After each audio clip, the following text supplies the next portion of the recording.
CFAX Victoria. An iHeart radio station. If it's happening, It's here. CFAX 1070. Hello, it's 6 o'clock on Thursday, July the 9th. Another mix of sun and cloud expected today. Still a little breezy off the Juan de Fuca Strait. It's just the same forecast again. Right now, at the Victoria International Airport, it's 15 degrees. Full forecast to come right now. The news begins, and here is Lisa Best. Thank you, and good morning. Street racing getting out of hand in Nanaimo. So Nanaimo RCMP looking to crack down, ramping up efforts and enforcement aimed at racing of vehicles and motorcycles throughout the city. Police have responded to numerous reports from recent weeks about late-night racing, excessive vehicle noise, vehicle stunting, and using public roadways as unofficial drag strips. Police say it's dangerous behavior and has the potential to cause a serious collision. There was a serious collision in the Duncan area over the weekend. One man has died in a motorcycle crash. It was a single vehicle accident happening Saturday night on the Trans-Canada near Mount Sicker Road. The southbound bike was traveling when apparently it lost control, overturning in the ditch. The rider unfortunately pronounced dead at the scene. The BCGEU is mourning the loss of former President Stephanie Smith, who passed away Monday night. A statement from the union says Smith made history as the first woman elected president at the union in more than its 100-year history. She took office in 2014, served as president until 2024. Born in Montreal, Smith was a mother of two and was living in Richmond at the time of her passing. RCMP near the Alberta-BC border have issued an Amber Alert for a 6-year-old boy. Police say Lanakai Morrison was taken Tuesday from the hamlet of Valhalla Center, roughly 63 kilometers northwest of Grand Prairie. Police say the child may be with his mother and her 35-year-old partner. RCMP say another child, a 4-year-old boy, may also be traveling with them. Investigators are looking for a black 2015 Toyota Tundra. Chances are they aren't on the island, but it's always a good idea to keep a lookout. Anyone who's seen if you see someone who looks like this and matches the description, especially the vehicle, call 911. The average cost of one-bedroom apartment in Victoria was apparently down last month, according to rentals.ca. On the other hand, the price tag went up for 2 bedrooms. The one-bedroom was down 0.5 percentage point to $1 short of $2,000. A month, it's down 1.8% from June of last year. A 2-bedroom average price went up 1.7% to $2,642. But it's still down 2.4% year-over-year basis. So if you're not feeling it yet, well, maybe it can drop further. The price of rentals went down province-wide about 5% in June, so we're still behind that.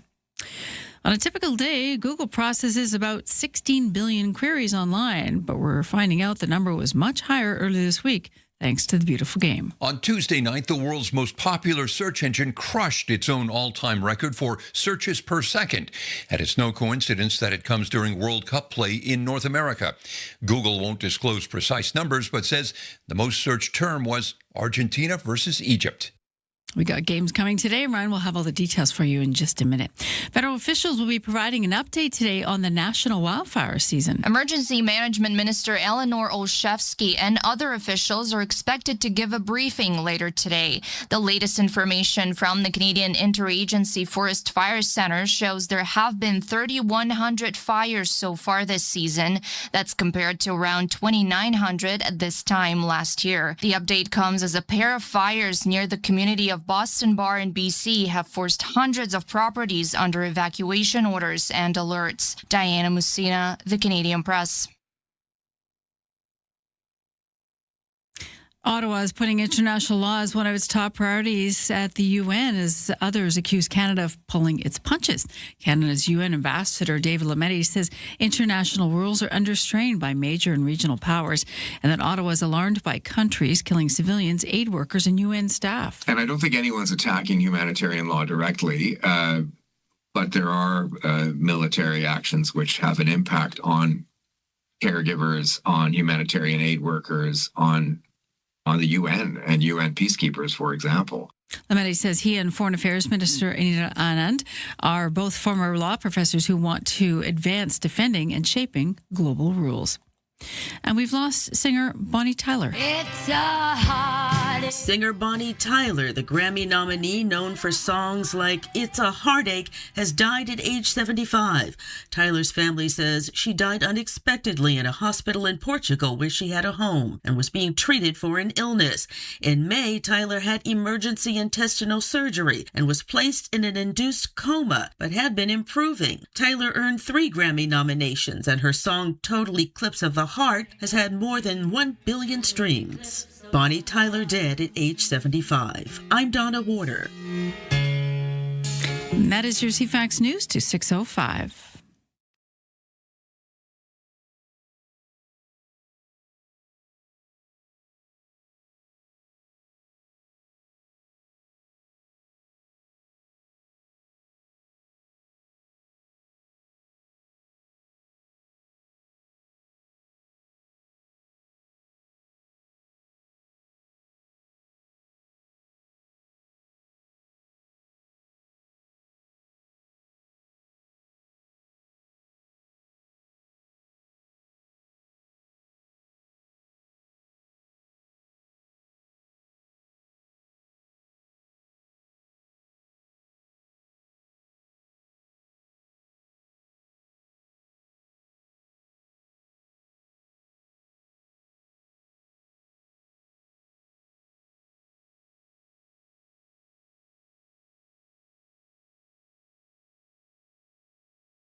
Your CFAX 1070 news poll question we're asking, do you think other jurisdictions should follow Nanaimo's lead in enforcement efforts aimed at street racing and stunt driving? You can vote at cfax1070.com, also on the iHeartRadio app. And Lisa Best, your news time is 6:06.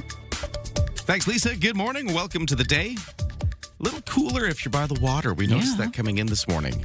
Just overnight, a little bit of chill to the air, depending on where you are, because we got we got 13 degrees kind of here in Esquimalt. But if you go up to the Victoria International Airport, it's 14 degrees, a little warmer there, and that's kind of the day. Just sort of. It's going to be blustery? Little blustery off the water, just like it's been the last couple of days. Okay. Sunnier and warmer inland. We'll get you the full details coming up. That's just kind of, where you're headed if you're getting up into the day. We're also continuing on with the World Cup of Soccer, and here's your World Cup report.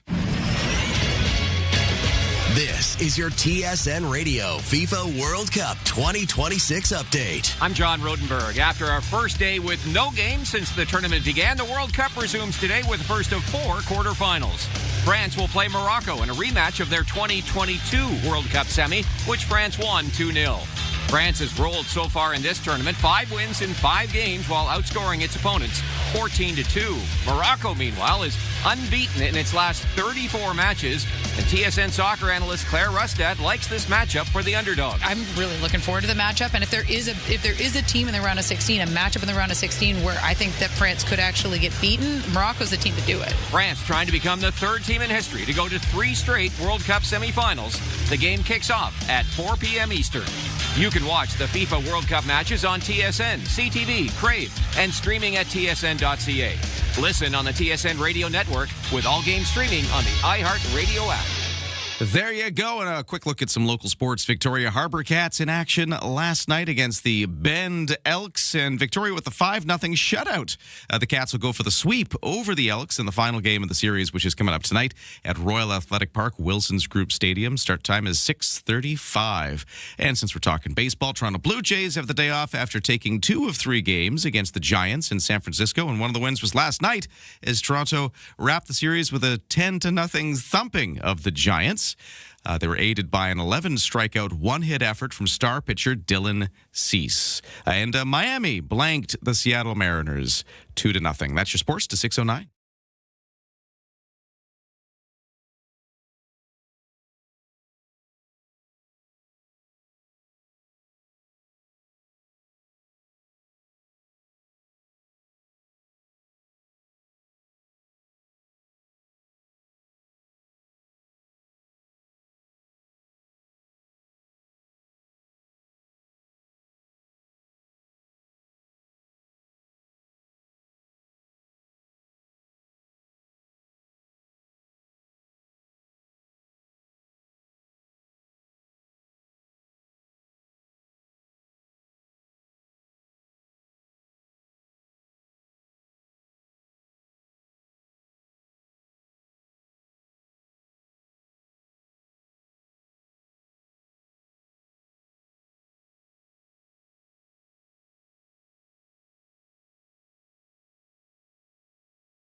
Time for CFAX 1070 traffic and weather on the roads. Fairly typical start to the day. No crashes or accidents. We have had an overnight closure of the Bay Street Bridge as more work has been going on there. You know, I know this. It's been in the traffic. Lisa even had it at the news yesterday. And you know what I did? I went and tried to cross the Bay Street Bridge last night. And then I hit the closure and just did one of those face palms. Like, You can always swim. I knew this. Why did I do this? I talk about it on the radio, and I still went to drive across the Bay Street Bridge. And Hope springs eternal, right? I had to turn around and find another way. Oh. So don't be like me. Know that the still currently at least It's kind of funny. Yeah. As far as I know, it's still closed. If you see otherwise, text me at 71010, but it's scheduled to be closed until 7 this morning, so for the rest of the hour. But otherwise, it's looking pretty good. If you see any problems that are not the Bay Street Bridge, you can text me at 71010. And for the weather forecast, let's dive into this. Mainly cloudy today, still breezy off the Juan de Fuca Strait, highs of 20, but cooler by the water. And that's kind of a similar forecast to what we've had this week, and we'll continue to have for the next few days. Tonight, mainly cloudy, lows to 13. Tomorrow, mainly cloudy, still breezy, highs of 20, cooler by the water. Same story for Saturday, same story for Sunday, so just very stable weather at the moment. And right now, the temperatures are a bit varied. By the water, it is cooler. It's about 13 to 12 degrees. If you go inland a little bit, like at the airport, it's 14 degrees. Yes, and I know that the airport's sort of surrounded by water. It's not exactly inland, but, away from the Juan de Fuca Strait and all the wind. Yeah. I guess that's where my brain's going with that. Hey, business news. Let's talk about this because we are awaiting the opening bells. That's later this hour. So how did yesterday close? Take it away, Aaron Souza. Canada's main stock index fell yesterday. Toronto's S&P TSX falling 336 points to 34,935. Renewed tensions between Washington and Tehran meant mixed results on Wall Street. The Dow lost 576, but the Nasdaq gained 51. In Tokyo this morning, the Nikkei rose by 924. The Hang Seng in Hong Kong gave back 169. Our dollar is trading at 70 and 51 cents U.S. Prime Minister Mark Carney is in Saudi Arabia to meet Crown Prince Mohammed bin Salman. It's the first visit by a Canadian PM in 26 years. Carney's expected to discuss strengthening ties in such things as energy. The tech giant behind Facebook and Instagram is planning an AI data center in Alberta. The 1 gigawatt project north of Edmonton would be similar in size to 33 CFL fields. And as mentioned, the potential collapse of the U.S.-Iran truce is once again driving up oil prices. It's already raising concerns that it could mean more pain at the pumps. From the Canadian Press Business Desk, I'm Aaron Sousa. The best way to start an island morning. Ryan and Lisa on CFAX 1070. Good morning. Thanks for joining us here as we kick off this Thursday. I'm Ryan. We got Lisa here. And Lisa, listening to the business news today, Yes. They're talking about gas prices. And Yeah, she just said they may go up. yeah, well, here in Victoria, you were saying, now I actually didn't see this myself, but you said you've spotted quite a few escalating prices. Oh, yeah. You just have to look at Gas Buddy and drive around town. I was hoping, we all have this hoping to get to the gas pump, and I forgot. I was going to do it yesterday and forgot. Yeah. There was a couple still hovering around 178. Okay. Which, gave me hope. And of course, I forgot. So I got some this morning at 189, so 190. Let's call it what it is, Not right? so bad. So there's the warning shot across the bow, and I'm looking at this right now on my phone. There's a couple of stations at 230. What? Yeah. Where? The Petro-Can on Island Highway. Okay, so local, like there are a couple of I'm local not Victoria talking area about- stations. I'm not talking about, I'm not. Let's see, Souk. There's one in Souk as well. That's 220. Yeah, the Shell on Souk is 230 basically. So there's two that have gone to 230. Most of them are 190. So the Strait of Hormuz has this hiccup with the U.S. president, and the war's on. It's nothing to be glib about, but I don't understand, because I'm not a gas expert, how it can jump so fast. Why does it go so fast? Because the price they paid for the gas that's Yeah. already in hold is not at that price. Yeah. So, this started yesterday where the ceasefire was called off, and whether it's you have to make the link, the supply and demand, and gas has just jumped again. So, because we have two stations at 230, I suggest that you might want to fill up at 190. And I was filling up when there was a guy with a big truck beside me filling up diesel. I didn't even want to ask. Yeah, because what the big truck was filling up at, and how much you take, how much you have to take in that tank, right? So right now here, diesel is spinning. What do we got? Anywhere from, actually, it's 204 to 224 currently for diesel. So strangely enough, that's sort of leveled out. Still 230. So there's a couple stations with that already. Maybe the others are heading that way. Who knows? But like you said, maybe just a good idea if you happen to pass the stations with the lower prices to grab it while you can. Gas stations are having a pearl clutching moment, and we're going to have to pay.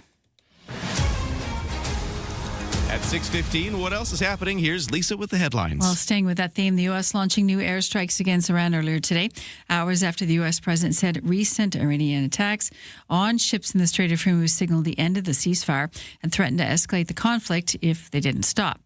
Iran responded by targeting U.S. allied Kuwait and Qatar and accused the U.S. of striking near its sole nuclear power plant. Back and forth attacks, including those on Wednesday, have repeatedly threatened the ceasefire, but today's appeared bigger all around. And the U.S. president's mixed messaging, approving back-to-back military strikes while insisting they don't mean to return to a full-scale war, is fueling uncertainty about what comes next, and that seems to be translating to the price we pay at the pumps as well. 3 BC men indicted in the U.S. for alleged involvement in a cross-border drug smuggling conspiracy are facing extortion proceedings. BC residents Jaskim Bagri, Jarat Singh Smag, and Ravinder Singh Danda have been named as defendants in a California grand jury indictment revealed this week. BC Supreme Court records show the 3 men's cases are now subject to publication bans under the Extradition Act. The U.S. Department of Justice alleges they were involved in a plan to start a new cartel, utilizing trucks and logistic assessments, including on farms, in order to smuggle drugs across the U.S.-Canada border.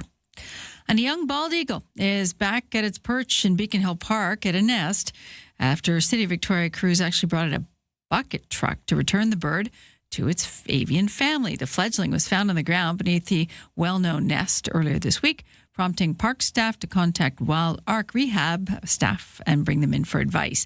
A full examination of the eaglet found it in pretty good condition, good body condition, and it had no significant injuries as well. So that's good news from Beacon Hill Park. That's your news to 6:17. So the Canadian submarine deal, which we continue to analyze here this week, what does it mean for our military? What does it mean for CFB Esquimalt and the local economy? We've been talking about these things. One angle that is a little further down the triage list of things, but still very interesting, is what does it mean for the automotive industry? And that might seem like a bit of a stretch, but apart from just having submarines, the 2 countries and companies that were bidding on the contract from Canada were promising all sorts of other stuff, right? Like, hey, if you pick our submarine, we'll build this in Canada or that in Canada. Yeah, if you're looking to buy a car, it suddenly becomes very relevant. So what are the driving reporters, the car reporters, covering when it comes to the submarine deal? I guess they are talking about it, and we've got a guy we love to talk to. In fact, he's Matthew Guy, automotive writer for publications like Driver. He's going to be joining us next to talk about what the automotive industry in Canada is saying about this submarine deal. That's next.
CFAX Morning Show brought to you by Bluebird Cabs. If you need a cab, download the new Bluebird Cabs app at Bluebird Cabs Ltd. They're proudly local and Canadian-owned and run since 1946.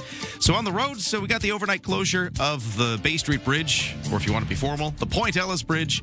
It closed until 7 this morning, at least is the schedule. Sometimes these things end early. And for the rest of the commute, it's looking pretty typical. Text me at 71010 if you see anything unusual. For the weather, it's mainly cloudy today with a high of 20, but cooler by the water. We still got that wind blowing off the Juan de Fuca Strait. It's been a feature all this week, and it's going to be kind of staying that way. And the weather forecast for the next few days is not changing. It's just sort of the same again. And right now for Victoria, the temperature in, let's say, Langford first off, where it's 12 degrees. In Shawnigan Lake, it is 14 degrees. Let's get started. Start your day informed and entertained. Ryan and Lisa, mornings on CFAX 1070. So Canada's choice of bidder to build our new submarines. What does it mean for the automotive industry? It is actually a question that's being looked at. Matthew Guy, automotive writer for publications like Driver, joining us on the line. A voice we've heard from time to time here on the station as we talk cars usually. Matthew Guy, how you doing? Good. How are you this morning? I love our chats about cars, but it's sort of strange that I've got you on to talk about submarines.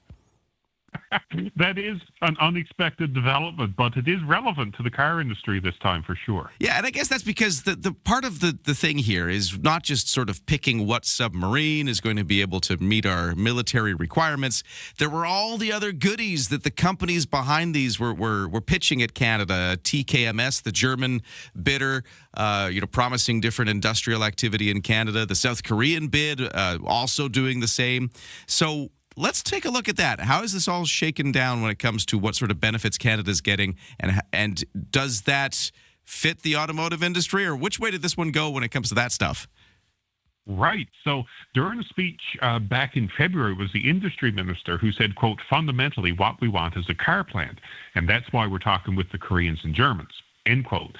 So that started the conversation in, our industry talking about, so if this submarine deal is made with one of these two countries, then those countries are pretty thick with car companies, big car companies that make vehicles, none of which currently make vehicles in Canada. So with that statement from the industry minister back in February, kind of set the wheels going for the conversation that, so if they choose someone from Germany or Korea, perhaps a car plant would be part of that deal. And that's not what we heard. We didn't hear any mention of that during the big announcement earlier this week from the Prime Minister. Okay, but does that mean it's not happening, or does that just mean they haven't got there yet? Because our understanding is it's not a done deal, even though they've indicated a preferred bidder. There's still negotiations to happen. Agreed. And, that being said, Ottawa is right now framing the deal as pending negotiation of a firm contract. So it's not like every portion of the final details are done and dusted. It sure would help the Canadian automotive sector for sure, right? As if part of this arrangement, one or more, of major German car brands chose to set up shop in this country. You'd think that if there was an inkling about this, maybe someone doesn't want to overpromise as well by making that announcement so early, but you're right. It is pending negotiation of a firm contract was the verbiage that was used earlier this week. Now, hypothetically, say we do find something out and say it does continue to be the German bid that is the winner. What kind of thing would we see? Would it be like a Volkswagen plant opening up in Canada or something? Or what is the possibility? One would hope, there are a lot of, skilled people in this country, in terms of car manufacturing, but it's kind of interesting to note as well. I don't think this had any bearing or was related to the submarine contract in particular, but the company called PowerCo, which is a subsidiary of Volkswagen, is currently building a massive EV project, a massive battery factory in St. Thomas, Ontario, to the point where, first steel is already officially up, showcasing how the building structure is there, and they are expecting to be on the go in 2027. So that is part of the Volkswagen empire, and, one does wonder if that it played any sort of role at all. I don't know that it did, but that factory is well underway of being built already in St. Thomas, Ontario. And on the flip side, were there any promises from the South Korean bid that we currently are not going towards, but were they offering any automotive help? I know there was military vehicles that were being pitched to be built in Canada, if we had chosen that one. But what are we hearing there? And that's, I heard that as well, where the military angle of it. But from things that I've heard as well, there were people from car companies may have been part of the general overture of the bid, but without any sort of actual commitment from those companies. But it's not like Hyundai hasn't built cars in our country before. They did have a facility in Bromont, Quebec, back in the late 80s and early 90s. So up until 1995, I think they built the Sonata there. So these companies are not foreign to Canada in terms of manufacturing, both with Volkswagen and their battery facility, or Volkswagen-related battery facility, and Hyundai building cars here in the past. So I do hold out, certainly some hope that something might occur and something might come of this. And how big of a deal is this? And I guess I'll put this perspective on it. We're at a time where our automotive industry is being rocked by what's happening with the U.S. and Donald Trump trying to reshore all of the manufacturing. It's an assault on the auto industry in Canada for sure. How important is it for something like this to happen to kind of buoy things? It is important, isn't it? I mean, any sort of Canadian jobs in manufacturing and things of that nature are super, super critical for these industries. And there's a lot of pride in Canada with, Canadian-built vehicles. There are companies that do build cars here, and some of the best-selling vehicles in Canada are built right here in Canada by Canadians. So it's definitely a point of pride for sure when you're driving a vehicle that whose VIN starts with a 2, right, which is how you can identify if your vehicle was built in Canada or not. You've told me that before. I love that fact because it's such a simple thing. If you look at the VIN number, and usually you can find it kind of, like lower on the windshield sort of there. Is that usually where you find it? Precisely, yeah. Just on the driver's side of the windshield or on your door frame on the driver's door. Yeah, and if you see, is it a 1 for the United States? Correct. 1, 4, 5, or 7, and then 2 for Canada, 3 for Mexico. Okay, so if you want to know where your car was built, that's just a fun little, I don't know, I think that's amusing. I took a look at mine, and mine was built in the United States. I got that out of it because there was a 1, but that's cool. Okay, that aside, there you go. Just analyzing the big submarine news this week, which we continue to follow. Canada sort of announcing not that it's a done deal, but that their preferred bidder is the German bid. What does that mean for the automotive industry with all these promises, or at least, hints at promises being made leading up to this? So far, we don't know about anything. Nothing's really come out of it this week yet. Still to happen, maybe. We don't know. But Matthew Guy, he writes for publications like Driver. And thank you so much for talking submarines with me. There's a first for us. Thank you very much for having me on the show. All right, we'll talk again soon, I hope. And we will get a break in right now because it's time for the 6:30 News with Lisa Best. From CFAX 1070. Here's what's happening around the island. Broadway Victoria presents Kinky Boots, coming to Royal Theatre from July 7th through 12th. Get your tickets at rmts.bc.ca. Catch all the excitement of summer baseball with the Victoria Harbour Cats. More info at harbourcats.com. Get more event info at cfax1070.com. If it's happening, it's here. CFAX 1070.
CFAX Victoria. An iHeart radio station. If it's happening, It's here. CFAX 1070. Good morning. It's 6:31 on Thursday, July 9th. It's going to be a mix of sun and clouds today. We're certainly waking up to some clouds this morning. Right now, 14 degrees. Let's get to the news. Here's Lisa Best. What Canadians are talking about and what Americans are stateside as well. Weeks after a little movement on gas prices, the latest development in the war of Iran again sending prices climbing higher. Gas prices are climbing higher locally too and may continue to. The message from the President of Canadians for Affordable Energy, Dan McTeague, is today may be your best day to fill up for the foreseeable future. I think you're going to see gradual increases over the next several days, which will probably bring prices up an average of 10 to 15 cents a litre by the time we get to some other announcement at some point down the road. Unless you have a Costco membership card, which changes the playing field for you. Gas prices are climbing across Greater Victoria this morning. A litre of regular ranges from $1.89 to $2.30. Diesel, anywhere from $2.04 to $2.23 a litre. ABC's Karen Hua has the latest information from U.S. officials on what a second night of airstrikes in Iran became. Central Command saying forces hit 90 Iranian military targets. Video online appears to show some of the attacks. Iran retaliating, targeting facilities in Bahrain and Kuwait. This latest U.S. escalation follows Iranian attacks on ships in the Strait of Hormuz. U.S. President Donald Trump warning on social media that things will get much worse if Iran continues attacking shipping through the region in the Strait of Hormuz. Meanwhile, there was praise for Donald Trump as the NATO summit wrapped up yesterday, despite several controversial moments of his interactions with other world leaders.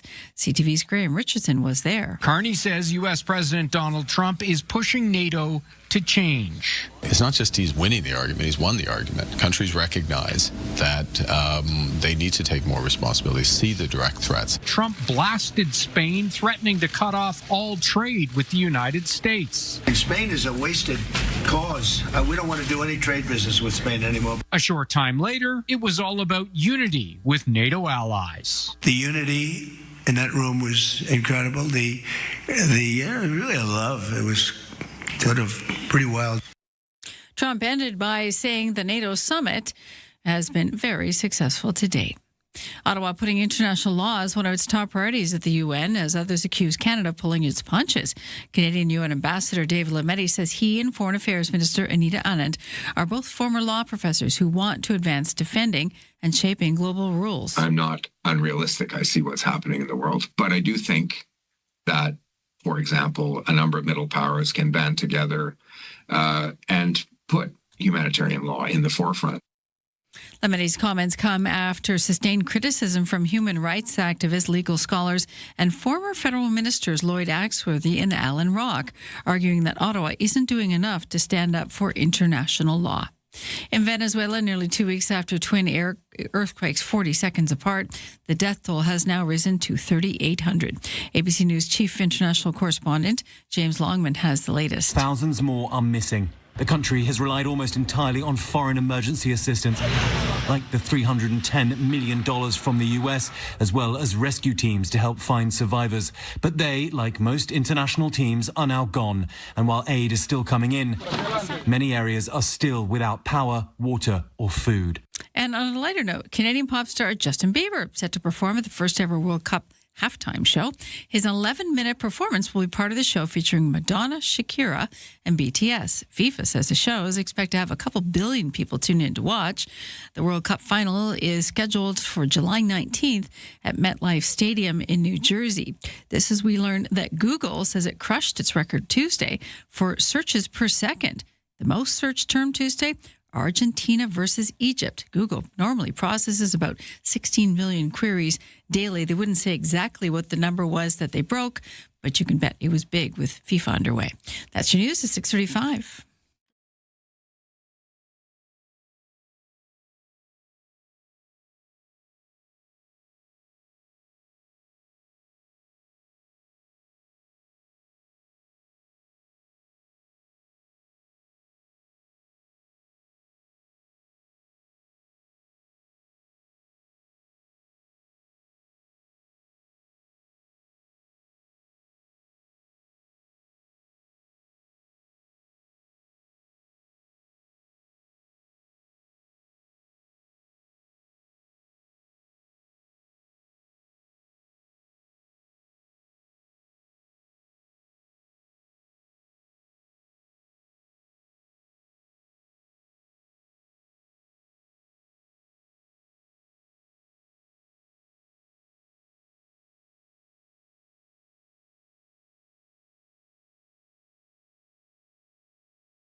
Your CFAX 1070 news poll question this morning. Do you think other jurisdictions should follow Nanaimo's lead?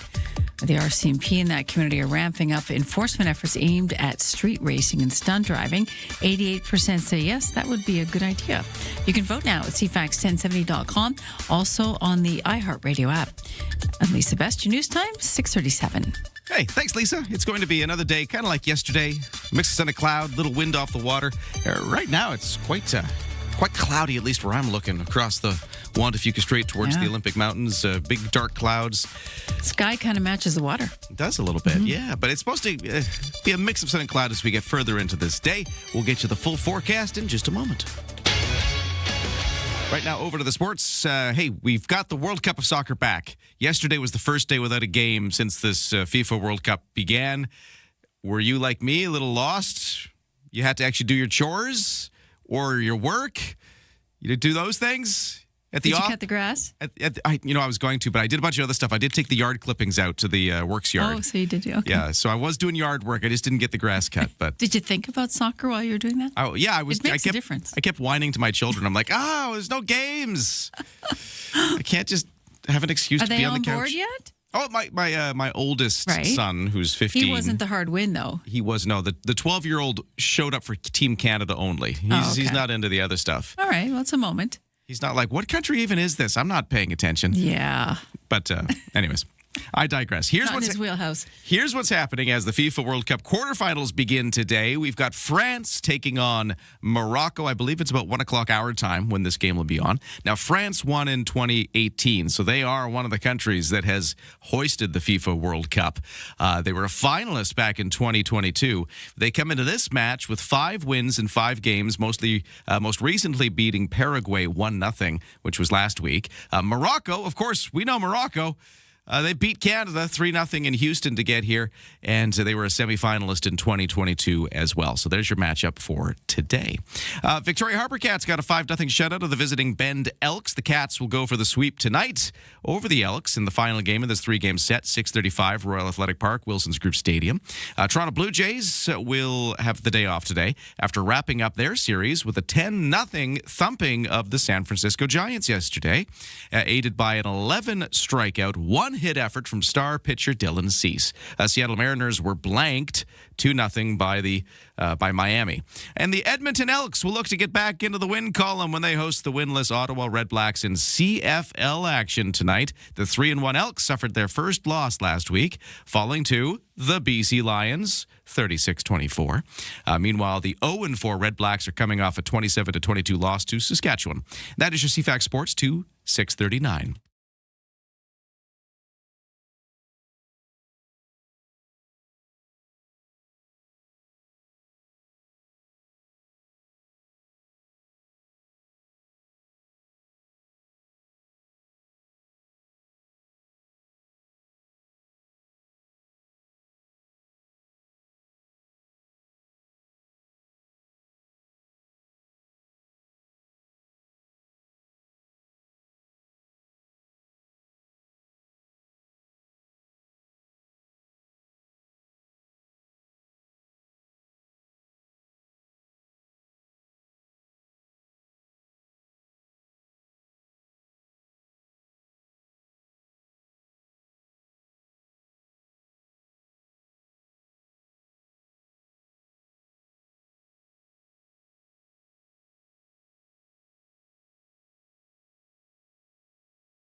CFAX Morning Show brought to you by Coastal Heat Pumps. For a comfortable home nomad of the season and big savings on your heating bill. Talk to Coastal Heat Pumps that are designed for comfort. The South Island's Elite Plus Fujitsu Air Stage dealer.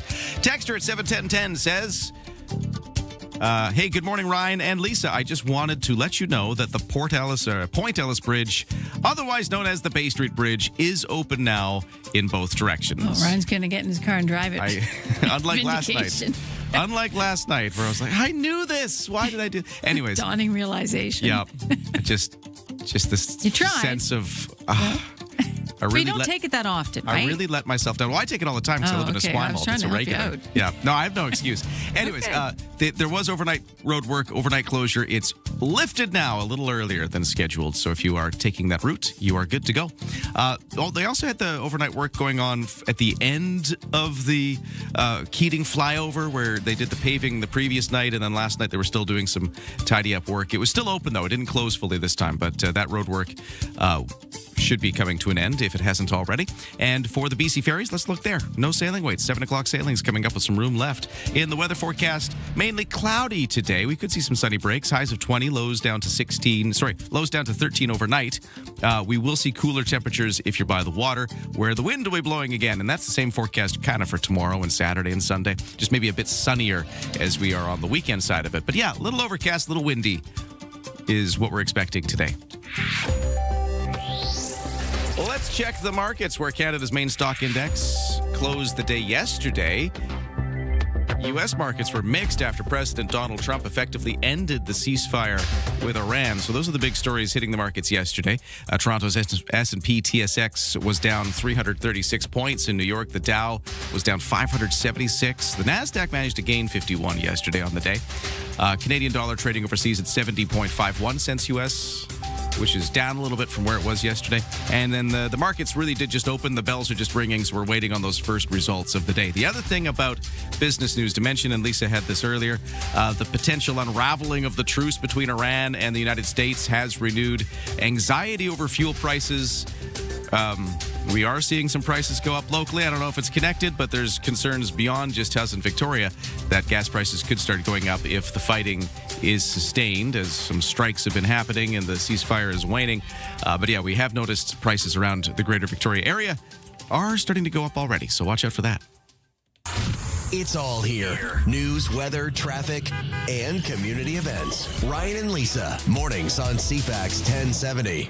It's 6:43, and I was mentioning earlier that I have a new morning routine. Okay. You know, you make your coffee, you open up your computer, right? And then I check to see the Kids Count Mega Summer 50/50 total. And we are over 3,000 now. Oh. When we ended the show yesterday, we were, what was it, like $25 short. We were $25 shy we're hopeful. of $3,000. So I checked this morning, and yeah, there it is. This is the CFAX Edis Anonymous Kids Count Mega Summer 50/50. It's a 50/50 raffle, but radio station wide, and we're doing it selling tickets right up until August 27th Yeah, at that's 5 what's p.m. different. That's what's really different is we're not just doing it for a day or, the game, which is usually how 50/50 works, right? It's a time limited. This, you got some time to get in on it. You can watch the jackpot grow. And right now, it has hit $3,175. So were the draw to be today, the winning ticket would get half that. The other half would go to CFAX Santa's Anonymous and the Kids Count program, which is helping children in Greater Victoria beyond Christmas. So that's what we're talking about. And if you want to find out more or just go and buy a ticket, you can go to cfax1070.com and you can click on the big button. It's right there on the front. It's just this big button that's the 50/50, the Mega Summer. Can't miss it, really. It's right there. Yeah. Smack in the face. There it is. Check it out. It won't hit you. There you go. Yeah. It won't actually hit you. What's going on in the news? It's 6:45. Here's Lisa. All the drama. Prime Minister Mark Carney is in Saudi Arabia today looking at deepening bilateral trade and investment. He has meetings with Crown Prince Mohammed bin Salman and business leaders and will take part in a signing ceremony at the investment forum in that country. Canada has been working to mend bilateral ties following a diplomatic rollback in 2018 that resulted in the removal of our ambassadors, well, actually from both countries. Former Prime Minister Justin Trudeau was also very critical of the country's justice system shuttering trade talks down while he was in charge. The Ebola death count in Congo has reached 600, and new cases are suspected of previously unaffected province. Authorities are investigating the links in these cases. The Congolese authorities declaring a fresh Ebola outbreak as of May 15th, and the World Health Organization says the disease has been transmitted for weeks without official detection. Last week, clinical trials for treatment began. Researchers launching a highly anticipated study in the hopes of being able to fight the virus. It's believed that there is no cure for Ebola at this point. And Mounties near the Alberta-BC border have issued an amber alert for a 6-year-old boy. Police say Lana Kai Morrison was taken on Tuesday from the hamlet of Valhalla Center, about 63 kilometers northwest of Grand Prairie. Police say the child may be with his mother and her 35-year-old partner. They may also have his 4-year-old brother traveling with him. They're looking for a 2015 black Toyota Tundra. If you see anything that matches this description, perhaps even if you're traveling to the mainland, you can call 911. They're asking you not to approach. That is your news to 646. Going to our text machine, 71010. You can join the conversation about anything. This texter at 71010 says, do you know anything about the power outage at UVic? Now, I just looked at the BC Hydro outage site, texter, and I don't see anything. They don't have any reported power outage.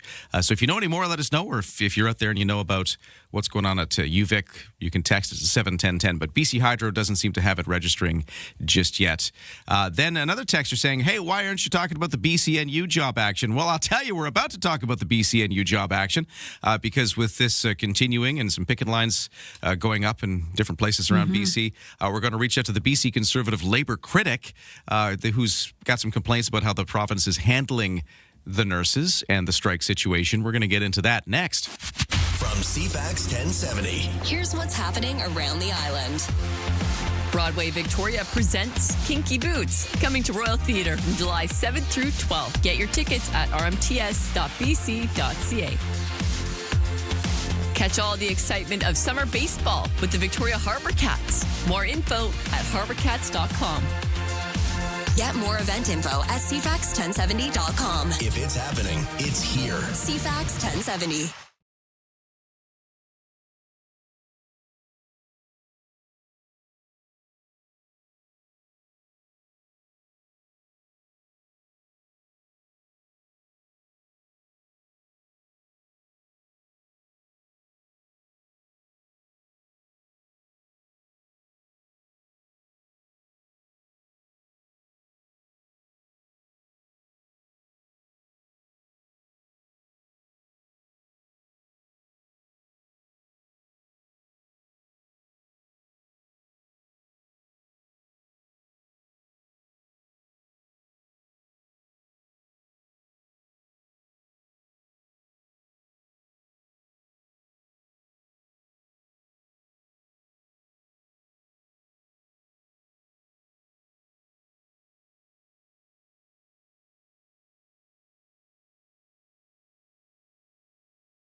CFAX Morning Show brought to you by Thrifty Foods. Fresh Okanagan cherries are now in season at Thrifty Foods. Big, juicy, packed with sweet summer flavor. Pick up some today at Thrifty Foods. Okay, so we heard that the Bay Street Bridge overnight closure is done early, so you can now cross the Bay Street Bridge after that overnight road work. For the rest of the commute, it's looking very light. No volume delays out of the West Shore into Victoria as of yet, but if you see otherwise, you can text me at 71010. No sailing rates at BC Ferries, 7 o'clock from Swartz Bay to Swanston. It's got lots of space left. It's leaving in 10 minutes. And for the weather forecast, it's going to be on the cloudy side today. It sure looks it right now if you take a look outside. It's a little overcast. It's going to stay that way today. Wind off the Juan de Fuca Strait again today. Highs of 20, a little cooler by the water. Tonight, mainly cloudy, lows down to 13, still breezy. And tomorrow, mainly cloudy, highs of 20, cooler by the water. Very much just the same forecast continuing. Right now, for our temperatures, if you are in, let's go to Saanich by the University of Victoria, it's 14 degrees right now. In Langford, it's 13. Don't attempt your morning commute without us. Ryan and Lisa, mornings on CFAX 1070. Well, here in BC, the nurses' job action continues. The union saying it's also complaining to the Labour Relations Board over allegations of employer intimidation. The BC Health Employers Association contests the union's characterization, saying they're not directing employees to perform any work outside their role, qualifications, or professional scope, or collective agreement obligations, and they are committed to directly following up on specific concerns. So that's just some of the latest in that bit of tension that we've been hearing about in the news. And then, of course, the picket lines were up around Vancouver recently. So with all this going on, let's get a perspective from the BC Conservative Labour critic, also the MLA for Prince George Mackenzie. Kyle Giddens is joining us on the line. Sir, how you doing? I'm doing well. Thanks for having me on, both Ryan and Lisa. It's a gray, rainy morning here in Prince George, but look forward to the chat this morning. Yeah, no, great to talk to you. We got some clouds here as well, but not the rain. So it's actually probably a good thing with all the fires to see some rain over BC. But anyways, we're talking nurses. And just before we dive into some of the specifics, what's your overall take so far on where we've gotten with this situation? Well, it is sad that this is the first time that the nurses have gone to picket lines in actually decades for this level of job action. But it's not a surprise. The level of working conditions has been deteriorating. The government has known this. Obviously, the nurses have talked extensively about the ratios and what that means for their safety, so nurse-to-patient ratios. And the other thing they've talked about is violence in the workplace. And I think there's a breaking point that it's come to, and that's why we're seeing nurses so fed up. That's why they likely rejected the last deal, because I think the working conditions issue is something that they just can't stand. You've suggested the BC government is showing a lack of respect for the collective bargaining process and how they've been handling this. Can you expand on what you meant when you said that? Yeah, the government does have a role in patient safety. That is first and foremost in a hospital setting. That's absolutely true. They also have an obligation for a safe workplace for their employees as well. So they have a dual obligation in that. But what they've done is obviously we've heard from other healthcare unions that they've tried to push nurses' scope of practice work onto other unionized employees. And then there's also been these reports of intimidation. I think that has shown, a bit of lack of bad faith in the collective bargaining process. Those discussions and that work needs to be clearly discussed at the bargaining table. The nurses have filed a complaint to the Labor Relations Board on the employer intimidation issue. So I think we should take that seriously and understand that there is a process to follow here and in the legal right to strike in British Columbia. Yeah, we've had nurses, apparently, according to the union, nurses coming forward to say they're being threatened with discipline, warned their professional licenses could be at risk, and pressured to perform some non-nursing duties and work unauthorized overtime, despite the union's job action, which is pulling the overtime. So those kind of accusations have been flying around. So it's gotten ugly. And can I just say, maybe this is weird, but the politics of this is interesting because you got the NDP in government, and they're usually, the party of Labour. And I've got you on the line. You're the BC Conservative critic. Conservatives, sometimes on the other side of that, but it's you. You got the Conservative here pointing out the working conditions and defending those, while the government is the one at odds with the nurses. It just seems like a strange moment politically to be in, too. Yeah, absolutely. But I also think that as Conservatives, we believe in law and order. And what the NDP have allowed in our hospitals is a permissive culture that has allowed illicit drugs and even weapons into hospitals. I've heard of reports from nurses of machetes and various weapons that have been actually brought into the hospital workplace, and there are actually policies saying that we can't remove those and search patient bags or anything like that. So nurses are fed up with the lack of respect for their workplace safety, and I think that's where we certainly align in a big way. We want to have safety for all in British Columbia, including those healthcare workers who they're the first people who are with people at their first breath and their last. And I think that's something we need to have show a level of respect. My mother was a nurse as well, so I know how hard that work is and how hard they work. So it's something that we, as British Columbians, should be grateful for the service that they provide to all of us. I'll get you to weigh in on this, too. I got a text message here at 7:10:10 from somebody who says they are a nurse. They say, as a nurse, ratio and safety are not even my main issue.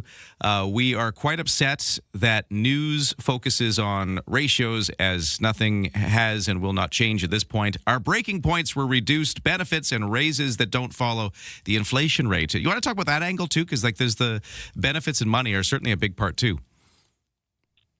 Well, I think the benefits issue does stem very much so from the stress in the workplace. We're seeing that one nurse is going off on a leave, time loss compensation claim every 16 hours.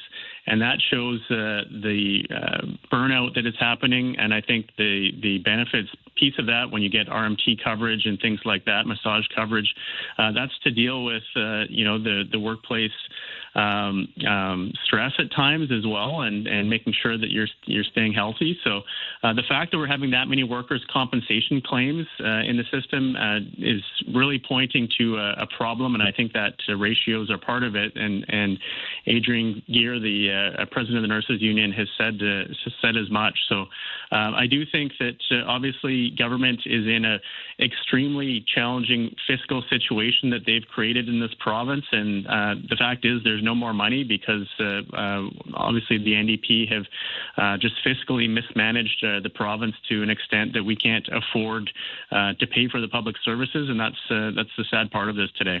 We're talking to Kyle Giddens, BC Conservative Labour critic. He's also the MLA for Prince George Mackenzie. Hey, thanks for weighing in on the story as we continue to follow it this week. Thanks for having me on. All right, we'll take a break. We got the 7 o'clock news coming up in just a moment. Also, we mentioned that there was a report of a power outage around UVic. A listener had mentioned that. Texter at 7:10:10 saying the power just came back on at UVic. So whatever that was, it's all sorted, it sounds like. 7 o'clock news is next.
CFAX Victoria, An iHeart radio station.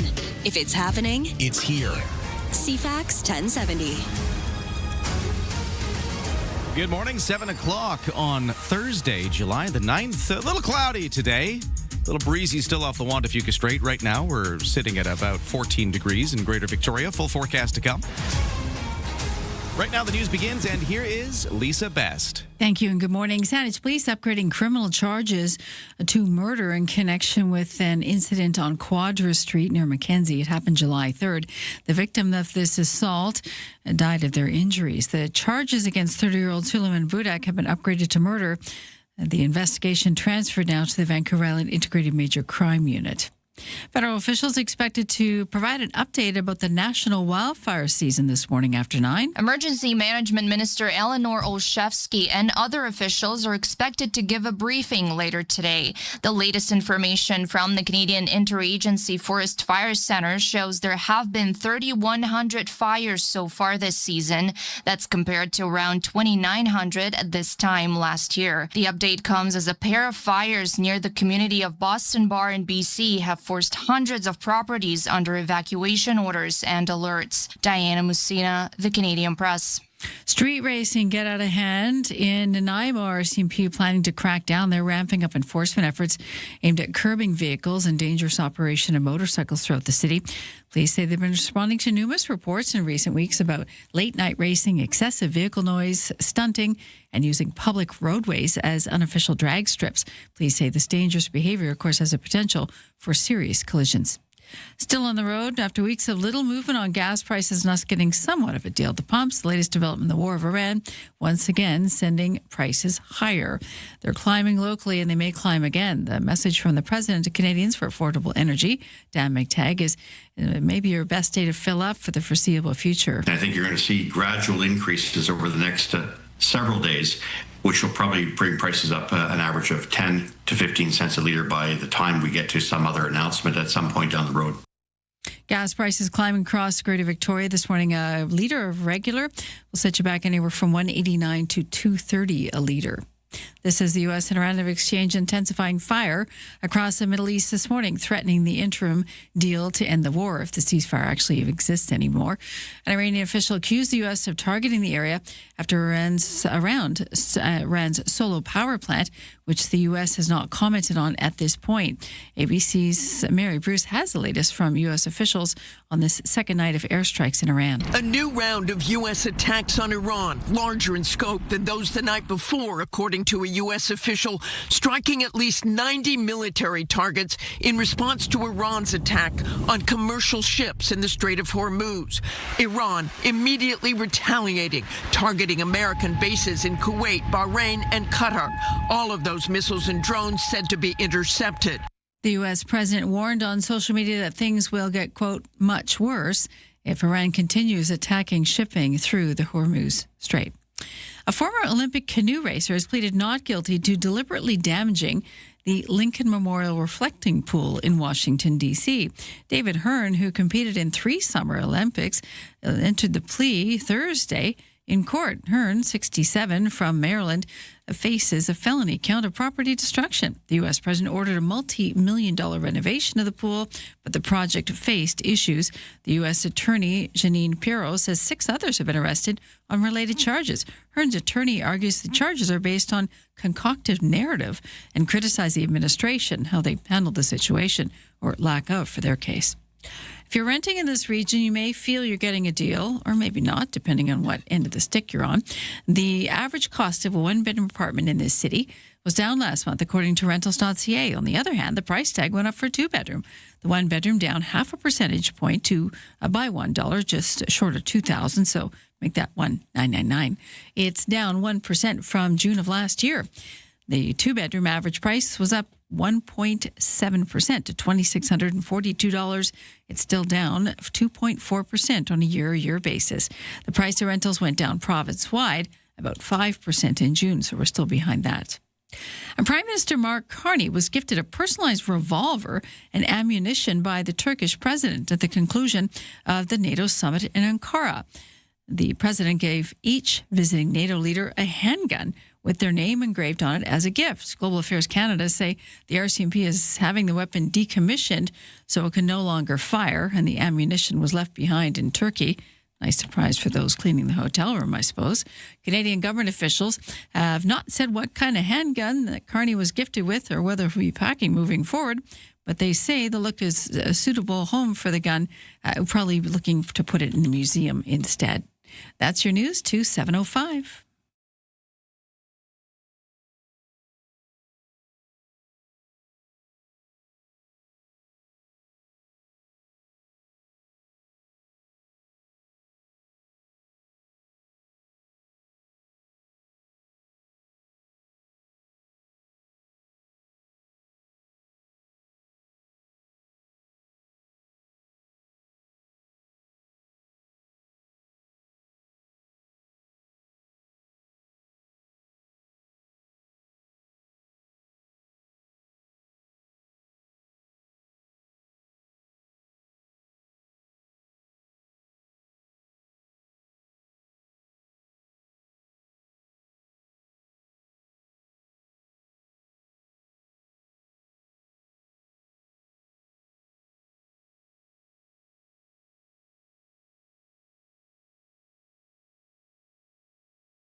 Your CFAX 1070 news poll question this morning. We're asking, do you think other jurisdictions should follow Nanaimo RCMP's lead, ramping up enforcement efforts aimed at curbing street racing and stunt driving? Well over 80% say yes. You can vote now at CFAX1070.com. Also on the iHeartRadio app. And Lisa Best, your news time is 7:07. Thank you, Lisa. Taking a quick look at the weather. Overcast right now for most of Greater Victoria. It's going to stay that way. We got some wind off the Juan de Fuca Straits. And right now a temperature of 14 degrees as we get towards a high of 20, but cooler by the water. We'll get to the full forecast in a moment, but there's just a quick sense of what it's like as you head out into this Thursday and what's going on in the sports. Well, last night, Victoria Harbour Cats got a 5-0 shutout over the visiting Bend Elks. So that's the second of 3 games. The final will go tonight, and the Cats go for the sweep if they can get one more win over the Elks in the final game. 6:35 is that game time tonight at Royal Athletic Park, Wilson's Group Stadium. In the majors, Toronto Blue Jays were in action last night. It was the third of 3 games against the Giants in San Francisco and Toronto, wrapping the series with a 10-0 thumping of the Giants. They took 2 of the 3 games of that series. The Jays will close out their road trip now with the 3-game series in San Diego. The opener is tomorrow for the Jays. And for the Seattle Mariners, they lost 2-0 to Miami yesterday. In CFL action, the Edmonton Elks, speaking of teams called Elks, we have another one, but this is the CFL team looking to get back into the win column when they host the winless Ottawa Red Blacks in CFL action. The 3-1 Elks suffered their first loss last week, of course, falling to the BC Lions 36-24. Now over to the World Cup of Soccer, where we've got a game again. After yesterday, there was no games. That was the first time that had happened since the FIFA World Cup began. It was a gameless day, but now we have the quarterfinals beginning with France taking on Morocco. That's the first game up. I think around 1 o'clock our time is the game start there. France is a World Cup winner previously. 2018, they hoisted the cup. They were a finalist in 2022, so they're definitely a contender to watch. And they come into this match facing Morocco, who we know well because they beat Canada 3-0 in Houston to get here. They were also a semifinalist in 2022, so a couple of top teams going at it as we kick off the quarterfinals. And that is your CFAX Sports 2709.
CFAX 1070 traffic and weather. It is 7:10 on a Thursday morning, and things are looking pretty light when it comes to volume out of the West Shore. It's another one of those days where there doesn't seem to be a thing on the roads. If you see otherwise, text me at 71010. But yeah, the West Shore commute moving very smoothly. For downtown Victoria, at the moment, no major issues to report, but there will be delays for paving on Cook Street today, starting about now and going until 7 p.m. This is single-lane alternating traffic, Cook Street between Slater Street and Tolmie.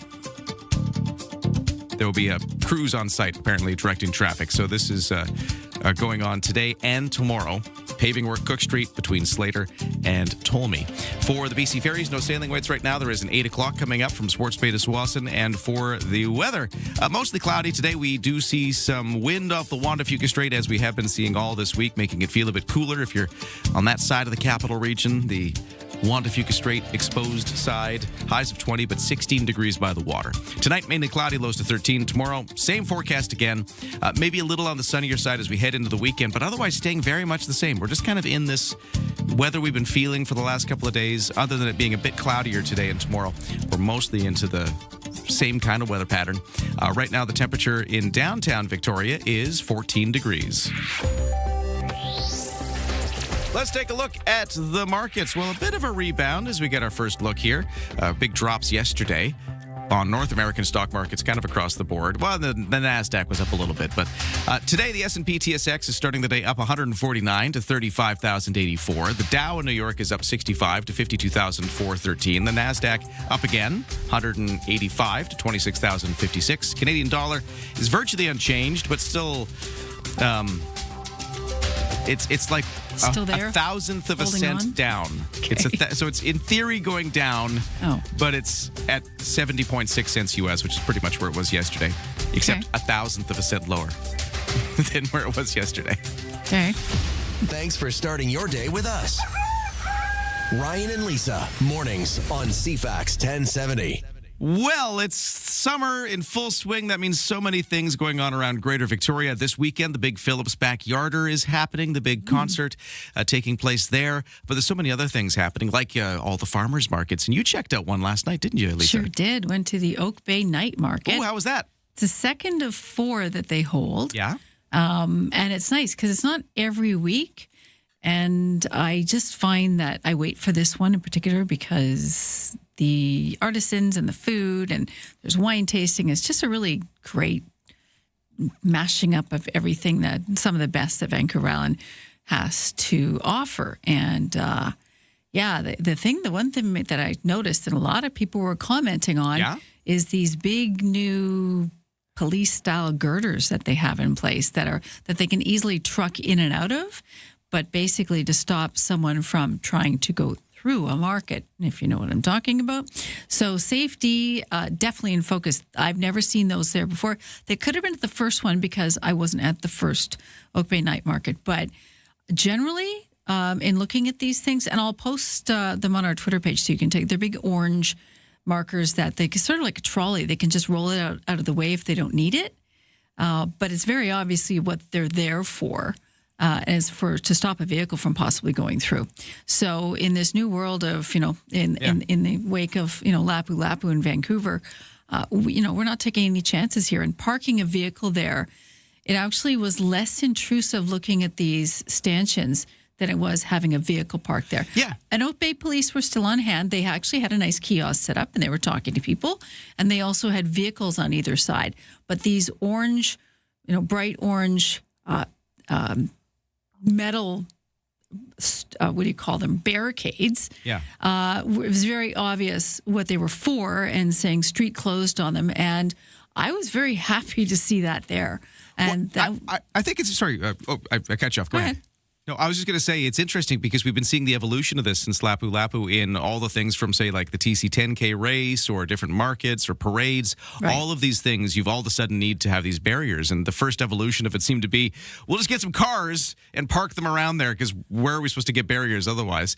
But this is the first time I've seen, and you showed me the picture you took from the Oak Bay Night Market. It's the first time I've seen these purpose-built kind of barriers, which I guess is sort of an evolution as all of these different organizers try to find the best way. It was just interesting to see that this seems like a more permanent solution rather than just getting the car dealership to show up with some of their vehicles. Well, not even car dealership. In Ottawa, they'll put like major trucks there, like big trucks, fortified trucks. Larger cities where there's, I can't say there's more of a chance of something happening because it could happen anywhere, this kind of thing with the New World Order. So having say a cement truck or a dump truck parked there, it's kind of an eyesore. These were not. They were not intrusive. And you could see how they were made, that a vehicle were to go over them, they'd get caught up on them. So kudos to who the smart minds behind that, set up on both sides. I think it's a great idea, and I think every market should have them if they can just move them around.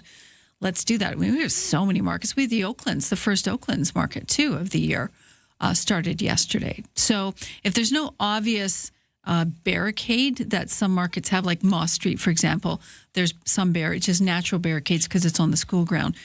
We have so many markets and we have so many people that we want to protect that frequent these markets, and we want to continue to preserve the chill atmosphere that we have with these, because that's how they are. They're wonderful events to go to. And it was a beautiful night with music, with food, with families, with dogs, with wonderful artisans, great food. Yes, I spent money.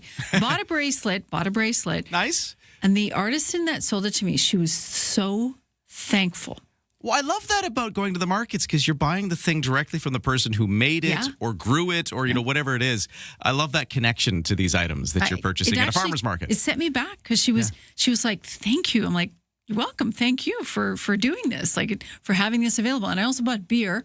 Craft beer. Excellent. Can't leave without craft beer. And they also were selling out pretty quick. Really good beer. So, yeah, I highly recommend, if not the Oak Bay Night Market, doesn't have to be any. Find artisans. Take a look. They always have a list ahead of time of who's going to be there. Just go and discover, right? And you'll be safe, too. And I hope you do post that picture of the new barricades you saw there. Do it on Twitter? Yeah. Okay. Check it there. 7:17 to the headlines. What else is going on, Lisa? 3 BC men indicted in the U.S. for alleged involvement in cross-border drug smuggling conspiracy are now facing extradition proceedings. BC residents Jaskam Bagri, Jurgat Singh Samag, and Ravinder Singh Danda have been named as defendants in California grand jury indictment revealed this week. BC Supreme Court shows the 3 cases are now subject to publication bans under the Extradition Act. The U.S. Department of Justice alleges the 3 were involved in a plan to start a new cartel, utilizing trucking and logistic assets, including on farms, in order to smuggle drugs across the U.S.-Canada border. The U.S. launching new airstrikes deep into Iran today, hours after the U.S. president said recent strikes on ships in the Strait of Hormuz signaled the end of the ceasefire, and he threatened to escalate the conflict if Iran didn't stop. Iran responded by targeting U.S. allied Kuwait and Qatar and accused the U.S. of striking near its Seoul nuclear power plant. Back and forth attacks, including yesterday, have repeatedly threatened the ceasefire, but this round appears bigger overall, and it's affecting the price at the pumps. And a young bald eagle back in its nest in Beacon Hill Park. City crews calling in Wild Ark to check it out after it fell. They actually brought in a bucket truck to return the bird to the nest high above. The fledgling found on the ground in the park. A Wild Ark gave it a full examination, said the eaglet was in good condition, had no significant injuries. So happy times in Beacon Hill Park. Oh, that's so fun. I know, right? Well, we couldn't rescue the heron, but we got to the bald eagle. So I'm happy about that. Yeah, it's nice to see them. Yeah, just because was it just a week or two ago, you were mentioning that you were in Beacon Hill Park when an eagle attacked a heron and the heron fell. And this is a nice ending to this story. And apparently the two, the nesting areas are so close together. It's kind of a weirdly symbiotic relationship. You got the eagles and the herons nesting together. They had this agreement that there's going to be a small body count and everybody's okay with that. Well, and that's nature. What the Wild Ark folks said that. I thought that was weird that why would you as a heron, as a prey bird, set up your nests right next to the eagles that are a predator bird? Right. But they said it actually kind of works because the eagles as predators sort of keep other predators away. Like crows and ravens. Yeah. Crazy, right? Because nobody wants to mess with eagles. Then they get to listen to the great music at Cameron. We have three What was that? Noises. That was me. Sorry. Pushing buttons. I'm getting so excited. I'm flailing and pushing buttons. If you haven't been there to hear the herons when they really get going, because they get excited about things, you got to hear them because it sounds completely prehistoric. Freaks out the tourists. I want to go to our text machine at 71010 on a completely unrelated topic. Okay. This has nothing to do with the birds of Beacon Hill Park, but we were talking before the end of last hour to the BC Conservative Labour critic, and we were talking about the nurses' strike. And we mentioned a text message that came in just saying, hey, just want to set the record straight that this isn't all about ratios of nurses to patients and all of those things. There is money is a big deal here. We want a bigger raise. We want benefits, those kind of things.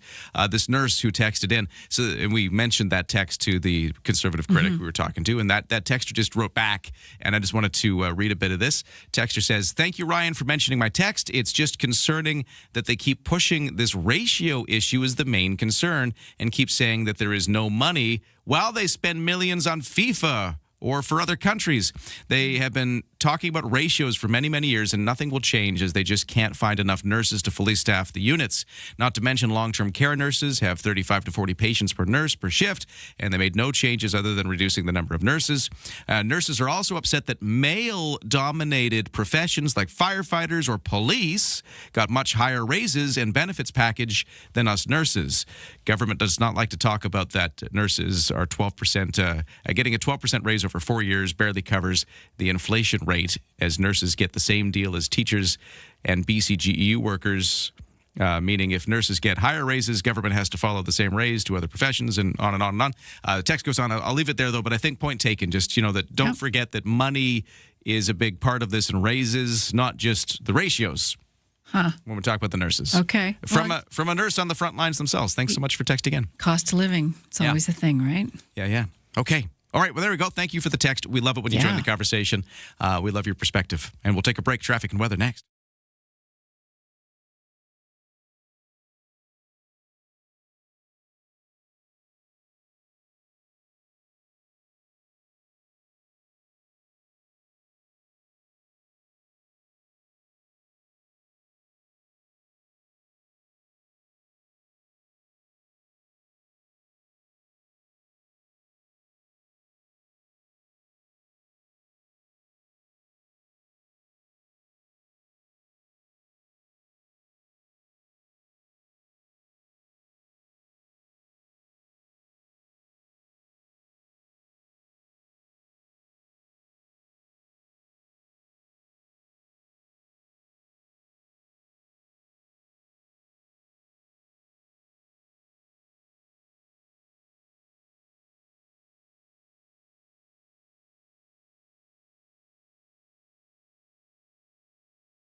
Whether it's siding, gutters, or decking, ProTech Exterior Products has it all. Visit beahomepro.com to find out more. Let's talk CFAX 1070 traffic and weather. It's only about a 23-minute drive from the Costco area of Langford. I'm talking Millstream near the Trans-Canada Highway. If you're going from there into downtown Victoria, about 23 minutes. That is a breeze. There's not a lot going on in traffic right now. If you see otherwise, text me at 71010. Bay Street Bridge is back open after the overnight road work as well. For the weather forecast, we're a touch on the cloudy side today. We're going to be mostly overcast with wind continuing off the water. Highs of 20. Windy off the Wandafuka Strait, just a little cooler today, but otherwise a fairly similar forecast to the last few days. Just a bit cloudier, a bit cooler. And it's the same again tomorrow. The weekend might get a bit sunnier, but still looking very similar. The forecast is just staying the same, and right now it's 14 degrees. In the kitchen, in the car, and at the office. Ryan and Lisa, mornings on CFAX 1070. Take us with you. Listen live on the free iHeartRadio app. Well, we were talking about all of the things going on around town for summer, and one of them is an event called Soberfest. They've done this a few times now. It's kind of becoming one of those events you expect on the calendar. This year it's August 15th. What is Soberfest? Well, it's a music festival, but it's specifically geared towards being alcohol and drug-free.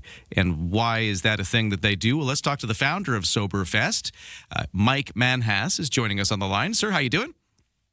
I'm good. How are you? Great to talk to you here. Great to hear that Soberfest is coming back. And for those who haven't caught on to the story yet, just tell people what it is and why it's important to have sort of a substance-free music festival. Soberfest is it's a great outdoor family festival. We've got some great Canadian artists coming. I think when we started it, the goal was just to try and help one person get to treatment. With the way our system works, most people end up waiting between 3 months to 9 months to get into treatment, and we wanted to try and change that a bit. We've managed to send 120 people to treatment. We've raised over $3 million in treatment solutions, whether it's our recovery solutions, whether it's treatment, counseling, or second stage recovery. I think another big part of why we do it is we always expect people just to go to treatment and come back and be okay, and that they should just all of a sudden be cured. And the reality is the disease doesn't work that way. And so Soberfest is one of those things that people get a chance where they can come back and start practicing doing things. And so we don't want people to end up going to, and we want them to go to the Phillips backyard, but like it's happening. And instead of coming out of treatment and going to Phillips backyard, not knowing what to do, getting uncomfortable and getting loaded, why don't you start with a thing like Soberfest?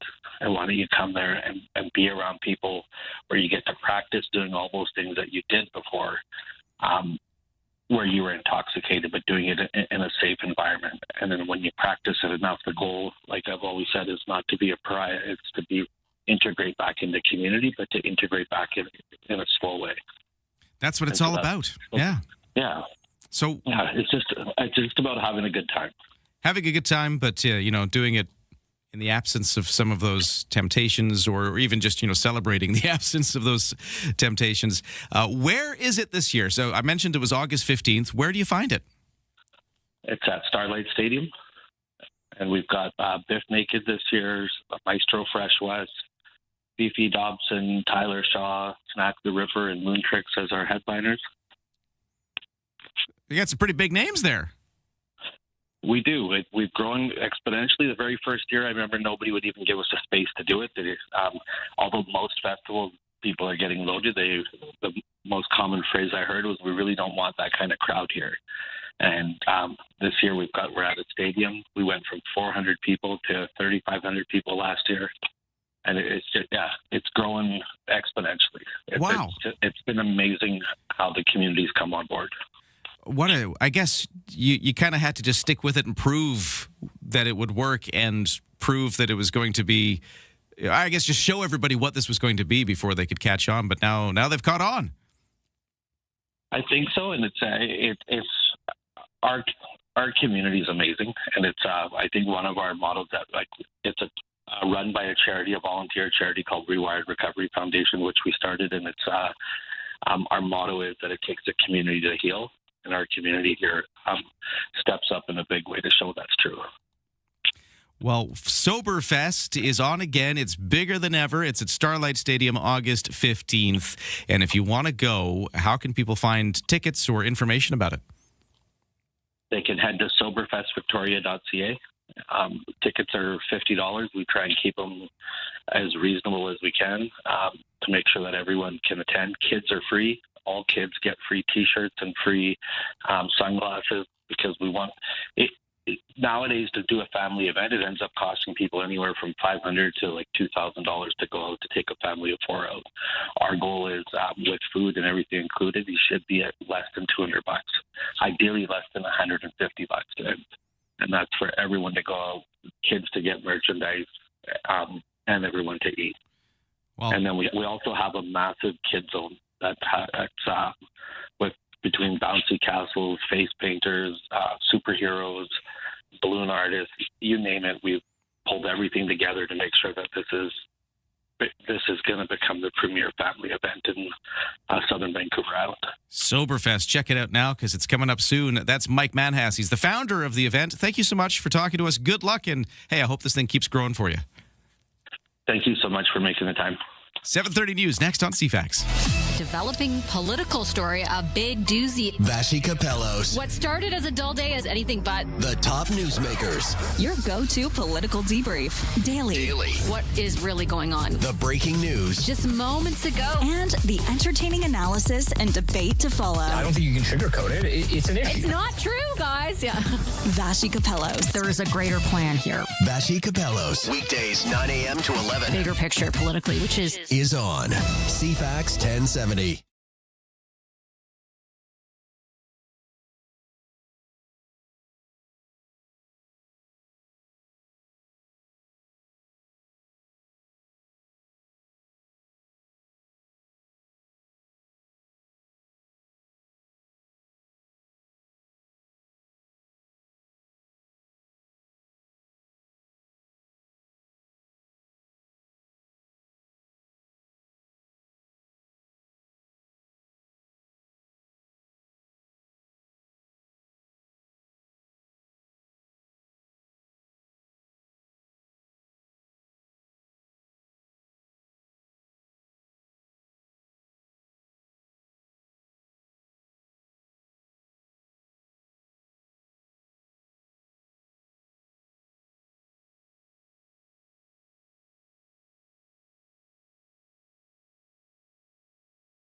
Set the table for the weekend with BC Food and Wine Radio, pointing you to great wine buys, outstanding restaurants, insider stories, and all things connected to our amazing food and wine scene.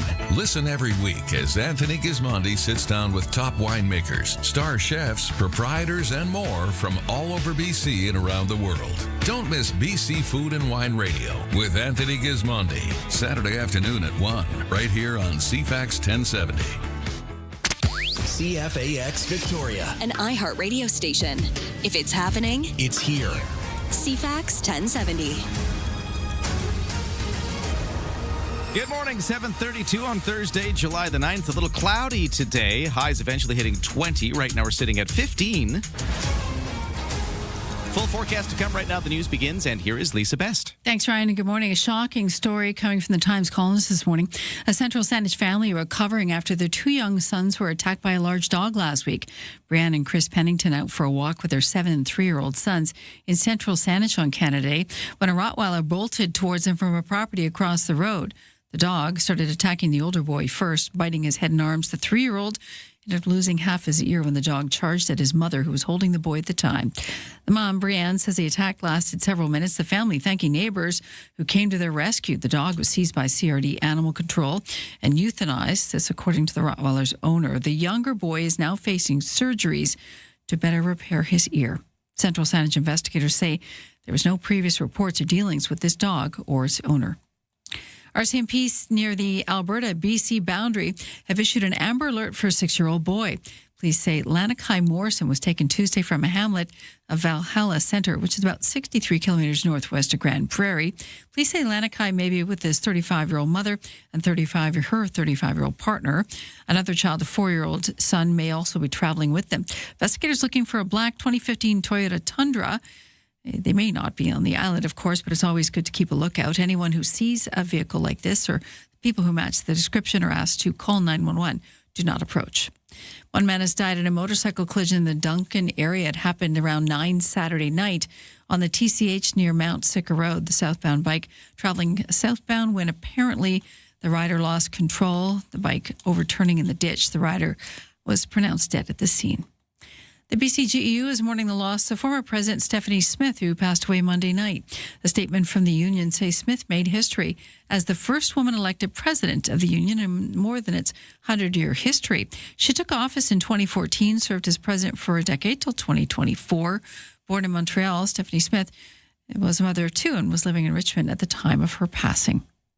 Ottawa is putting international law as one of its top priorities at the UN, as others accuse Canada of pulling its punches. Canadian UN Ambassador David Lametti says international rules under strain by major and regional powers, and that Ottawa is alarmed by countries killing civilians, aid workers, and UN staff. And I don't think anyone's attacking humanitarian law directly, but there are military actions which have an impact on caregivers, on humanitarian aid workers, on the UN and UN peacekeepers, for example. Mehdi says he and Foreign Affairs Minister Anita Anand are both former law professors who want to advance defending and shaping global rules.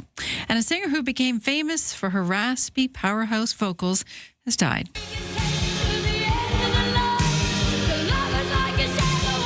Bonnie Tyler burst onto the scene in the 1970s with the country flavored It's a Heartache. But it was Total Eclipse of the Heart, released in 1983, that may have been her biggest hit. The Welsh singer's raspy voice was the result of a medical mistake. Doctors told her to remain quiet after vocal cord surgery, but she screamed in frustration. That mistake created her trademark voice. She was often called the female Rod Stewart. Bonnie Tyler was 75. I'm Daria Albinger. That's your CFAX News to 736.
Your CFAX 1070 news poll question this morning. We're asking you if you agree with the Nanaimo RCMP's lead in ramping up, trying to curb street racing and stunt driving. Do you think other jurisdictions should follow suit?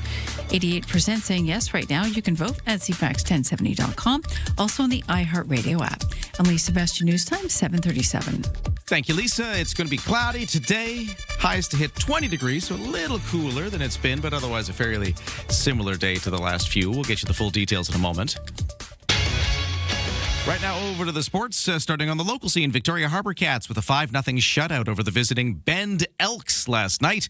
That was game 2 of 3 against the Elks, and the Cats will now go for the sweep with 2 wins so far. Can they get a third? We're going to see that game at 6:35 tonight at Royal Athletic Park, Wilson's Group Stadium. In the majors, Toronto Blue Jays with a win last night, 10-0 over the San Francisco Giants. So at the end of that series, Jays took 2 of 3 games. And now they will hit the road. They're off today, but they're in San Diego to wrap up their road trip with the opener set tomorrow. And for the Seattle Mariners, they lost last night to Miami, 2-0 the score there. Edmonton Elks in action tonight. They host the winless Ottawa Redblacks in the CFL. The 3-1 Elks are coming off their first loss of the season, which was a 36-24 defeat to the BC Lions. Ottawa is winless after 4 games. The Redblacks are coming off a 27-22 loss to Saskatchewan. Over to the World Cup. France and Morocco meet today in the quarterfinals at the FIFA World Cup. This game is going to be in Foxborough, Massachusetts. Morocco advanced with a 3-0 win over Canada, of course, back in the round of 16. So that's one team here. And on the other side, France, top ranked. They edged Paraguay 1-0 to get to this point. The winner of this one will go on to play either Spain or Belgium in the semifinals next Tuesday. Spain and Belgium will be coming up a little later. But France and Morocco, that's the first game today in the quarterfinals. And that's your sports to 7:39.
CFAX 1070 traffic and weather. By the way, the whole morning show brought to you by Coastal Heat Pumps. For a comfortable home no matter the season, big savings on your heating bill. Talk to Coastal Heat Pumps, the South Island's Elite Plus Fujitsu air stage dealer.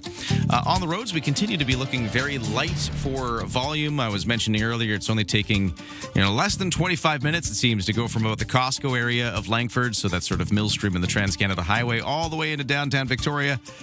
It's not taking much time at all because there's not much happening on the roads today.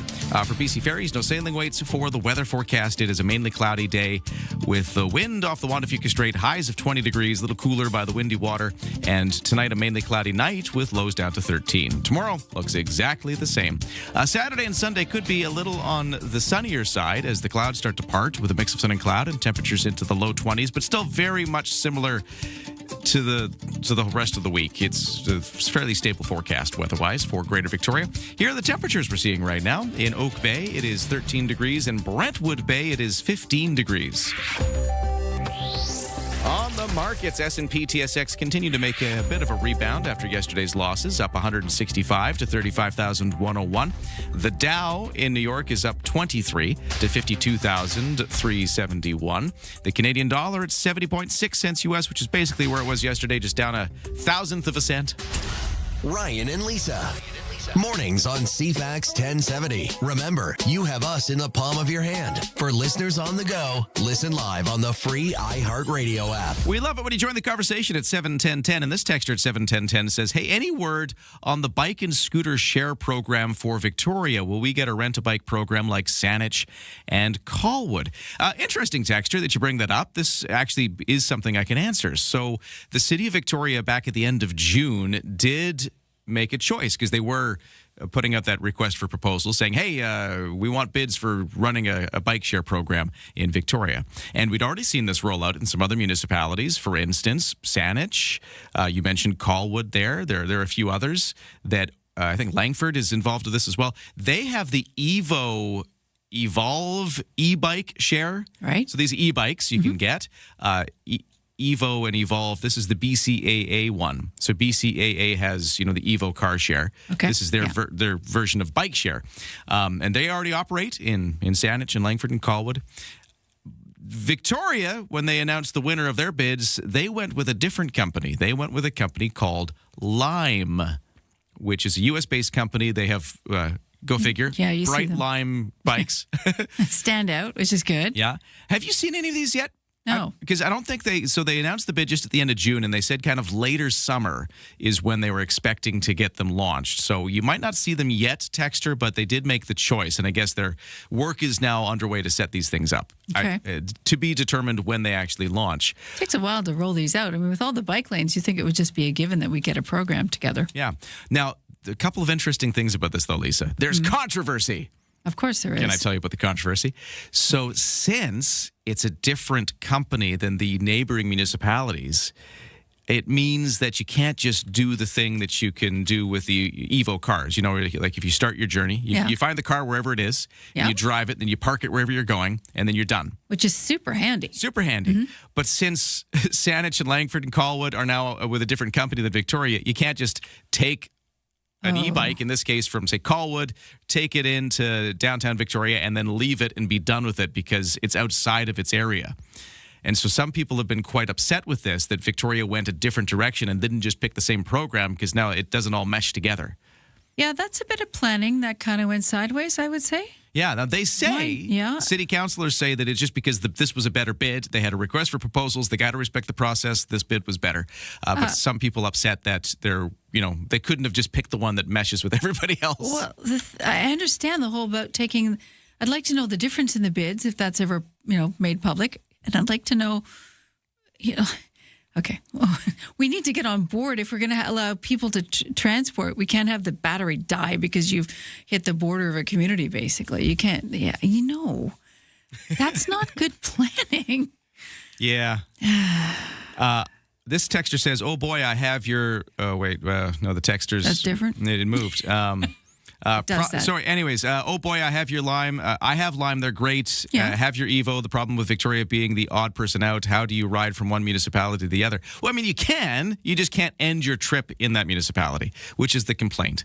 If you're going one way, and that's what's so cool about Evo vehicles. You can just go one way. Yeah, you can't do that in this setup, which is everybody's complaint. That's not good planning. Yeah.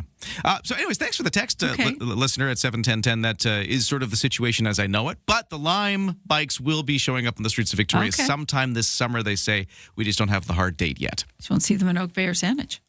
Yeah. Over to the headlines at 7:45. Here's Lisa. Foreign Affairs Minister Anita Anand says Canada stands alongside Gulf countries as Iran lashes out against them. The comments follow new airstrikes by the U.S. against Iran earlier this morning. Tehran firing at Kuwait and Qatar. Anand says that the calls on the attacks on commercial ships are unacceptable and completely unjustified. She says Canada will be better positioned to offer support in securing the Strait of Hormuz when a permanent ceasefire is in place. Mark Carney is in Saudi Arabia today looking to deepen bilateral trade and investment. He's meeting with the Crown Prince and business leaders and taking part in a signing ceremony at the Saudi Arabia-Canada Investment Forum. Canada has been working to mend bilateral ties following a diplomatic row 8 years ago that resulted in the removal of ambassadors from both countries. And the Prime Minister was gifted a personalized revolver and ammunition by the Turkish president at the conclusion of the NATO summit this week. The president actually gave each NATO leader a handgun with their name engraved on it as a gift. The RCMP are having the weapon decommissioned so it can't fire. The ammunition was left behind in Turkey. Canadian officials have not said what kind of handgun that Carney may be packing. Won't be able to fire, though. They are looking for a suitable home for it, such as a museum. Good idea. That's your news. Is 7:46. Yes. We got people going on this bike share thing. Well, Texter at 71010 says this bike share is another reason for amalgamation. yeah. Well, I was going to say the A word, and then I didn't want to say that because that's the trigger the way traffic circles are. But it's true. It's have the same thing so that people can commute anywhere. You can rent, you can commute. Yeah. Another texter saying, evidence that we need to amalgamate. None of these municipalities deserve to exist on their own. Oh. Yeah. Oh, man. Because it was cheap. I want to know how much cheaper it was. And they also really want to know how much. And they said the technology and the rollout. I'm going back on memory because this was end of June that they made this announcement. But they said that there was a bunch of stuff about the bid they liked better. But yeah, I don't know. But the bigger scope is you can ride it one way to a community, and then what are you going to do with it? You have to bring it back to Victoria. So it doesn't necessarily. Yeah, I'm just trying to figure out if I was to rent one because I have my own and they're fantastic. They're so convenient to use, and we have a plethora of bike lanes going in everywhere that we want to be able to use them on. Anyway, let's discuss because we're going to. I got another text. Sorry, there's so many now. This texter says, oops, situation normal. Another example of our municipal governance being out of touch with what the majority of the community would like to see. And no, amalgamation is not the solution, says this texter, because heaven forbid a Victoria Council get the majority. This texter says, we should amalgamate. There's another one. And then this texter, sorry, it's really setting people off. This texter says, we have big bike and scooter parking lots at the border of every municipality. That's there's just line the municipality with the bike parking. Like, this is where you got to change because you can't. But you've got to change. When you wouldn't have had to. I'm at a loss. I like how Lisa's brain is just fizzling at the moment. Well, I can just see the smoke are firing rising because I just don't understand. For the sake of the community, because you want so many more people to be on two wheels and you want green energy used, then you got to be able to work with the other communities to make sure that the public can actually use these said vehicles. Yeah. Well, thanks for weighing in at 71010. It's coming. We're going to change topics completely, though, coming up and talk more about the Trans Mountain. The oil pipeline that would follow the Trans Mountain route if it were to happen. It's Alberta's proposal that we've been talking about. Another take on this coming up next about the opportunities for BC's economy out of this with the Business Council of BC who are weighing in. This summer, 3 of Vancouver Island's biggest voices are coming together to make a real difference.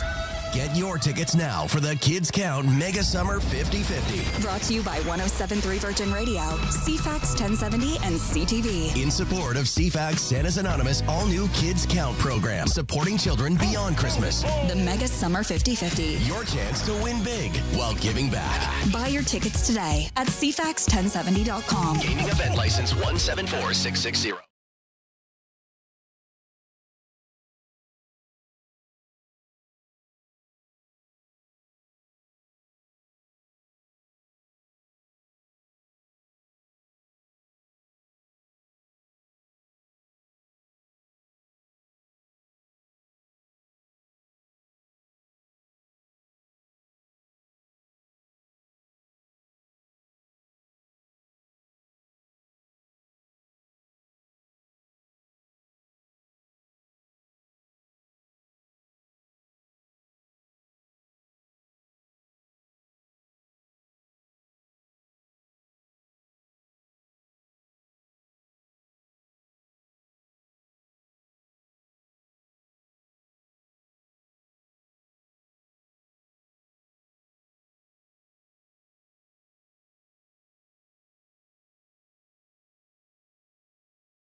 CFAX 1070 traffic and weather, 7:51 now, and it's smooth sailing. Let's just say that.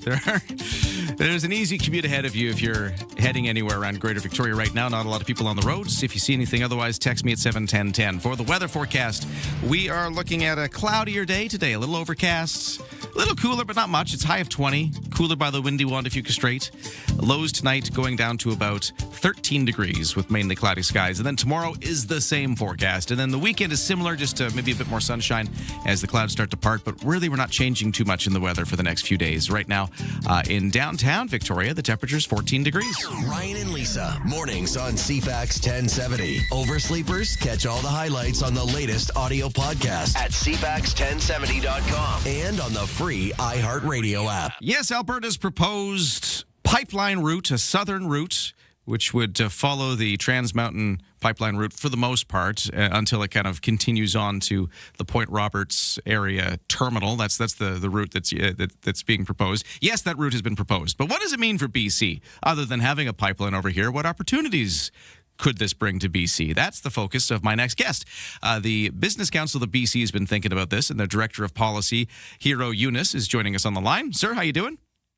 I'm good, Ryan. Thank you for having me. Great to get you here. So, weighing in on this, we've been talking all about the route and the politics of it, but let's talk a bit more about if this were to come to pass, because there's no done deal yet, but if this were to come to pass, what would it mean for BC and what kind of opportunities could we be looking at? Yeah, so, I mean, the big picture here is that we have come a long way. For years, the conversation in the country was about almost everything except investment, energy exports, economic growth, and now we're seeing governments, federal and provincial, put the economy back at the center of the agenda, and that is a welcome one. Now, on the benefits to BC, on the proponents' modeling, it states that a large share of the construction spending is going to happen here in BC. I think in the order of 3/4 of all the capital expenditures is going to land in BC. Peak employment in BC could be in the tens of thousands during construction.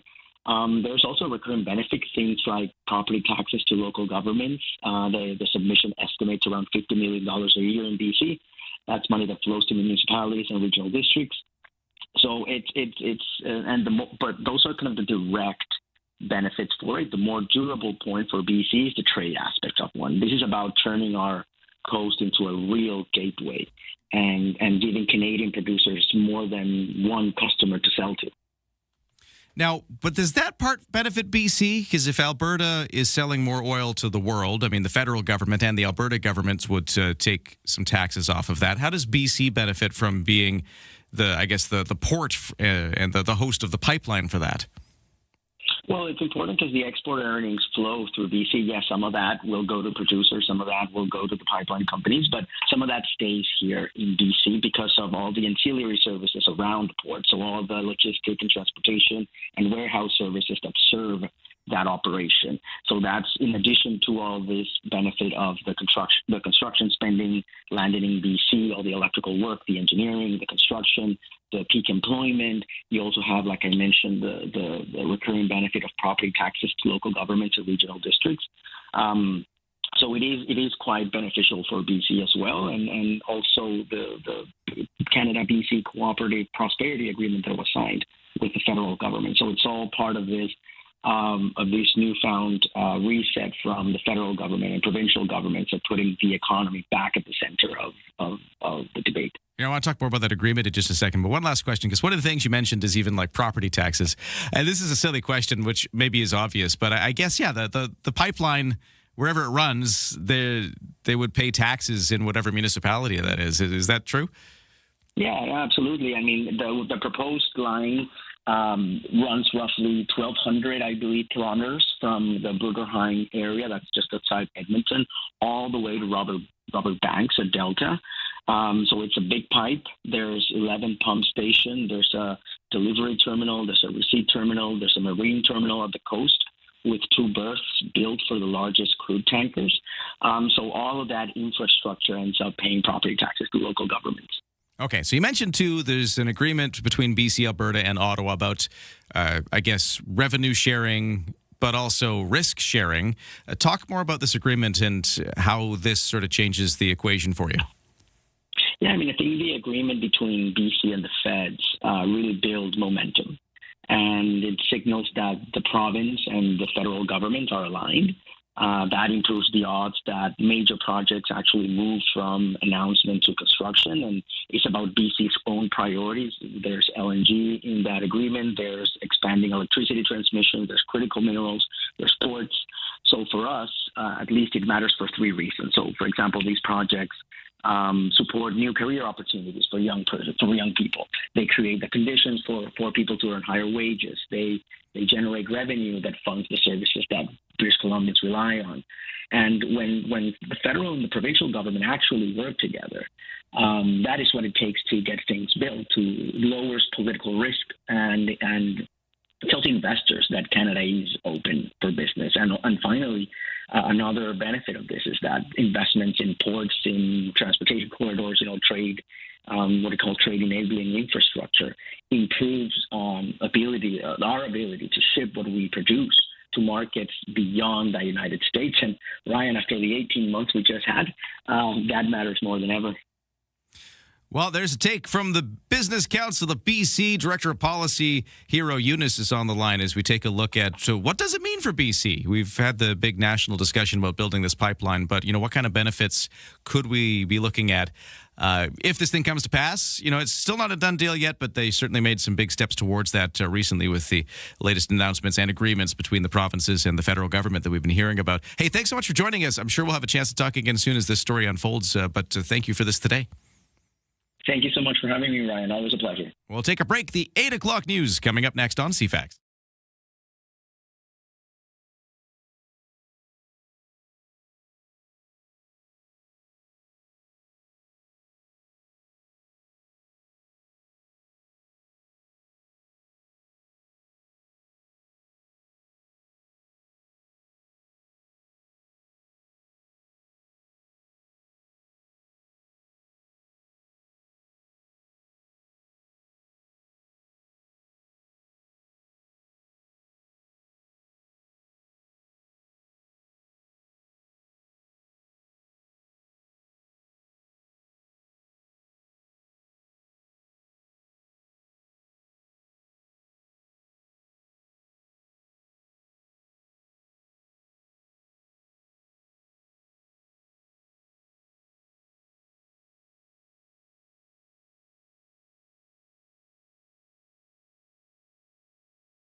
CFAX Victoria, an iHeart radio station.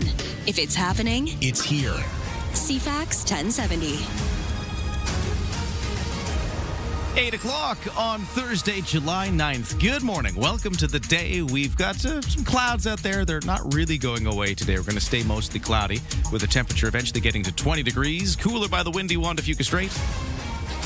I'll get you the full forecast in a moment. Right now, let's get to the 8 o'clock news with Lisa Best. Thank you. After weeks, a little movement on gas prices and a bit of a deal at the pumps. The latest development on the war in Iran again has gas stations locally clutching their pearls. Gas prices are climbing and may climb even further than where they're at right now. The message from the president of Canadians for Affordable Energy, Dan McTeague, is that this may be the best day to fill up for the foreseeable future. I think you're going to see gradual increases over the next several days, which will probably bring prices up an average of 10 to 15 cents a litre by the time we get to some other announcement at some point down the road. Gas prices climbing across Greater Victoria this morning. A litre of regular ranges from $1.89 to $2.30. Diesel at $2.04 to $2.23 a litre, according to Gas Buddy. Meantime, ABC's Karen Hua has the latest from U.S. officials on what the second night of airstrikes in Iran look like. Central Command saying forces hit 90 Iranian military targets. Video online appears to show some of the attacks. Iran retaliating, targeting facilities in Bahrain and Kuwait. This latest U.S. escalation follows Iranian attacks on ships in the Strait of Hormuz. U.S. President warned on social media that things will get much worse. That's his quote, if Iran continues attacking shipping through that region.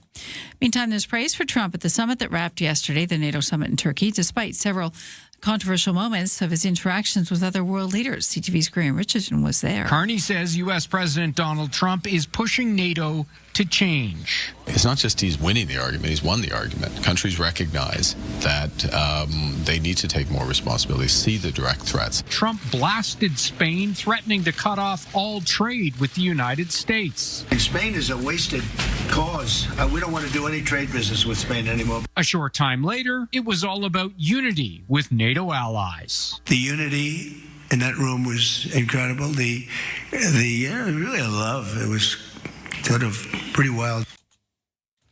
In Venezuela, nearly 2 weeks after twin earthquakes, powerful earthquakes 40 seconds apart, the death toll is now rising to more than 3,800, and many still are missing. ABC's James Longman has the latest. Thousands more are missing.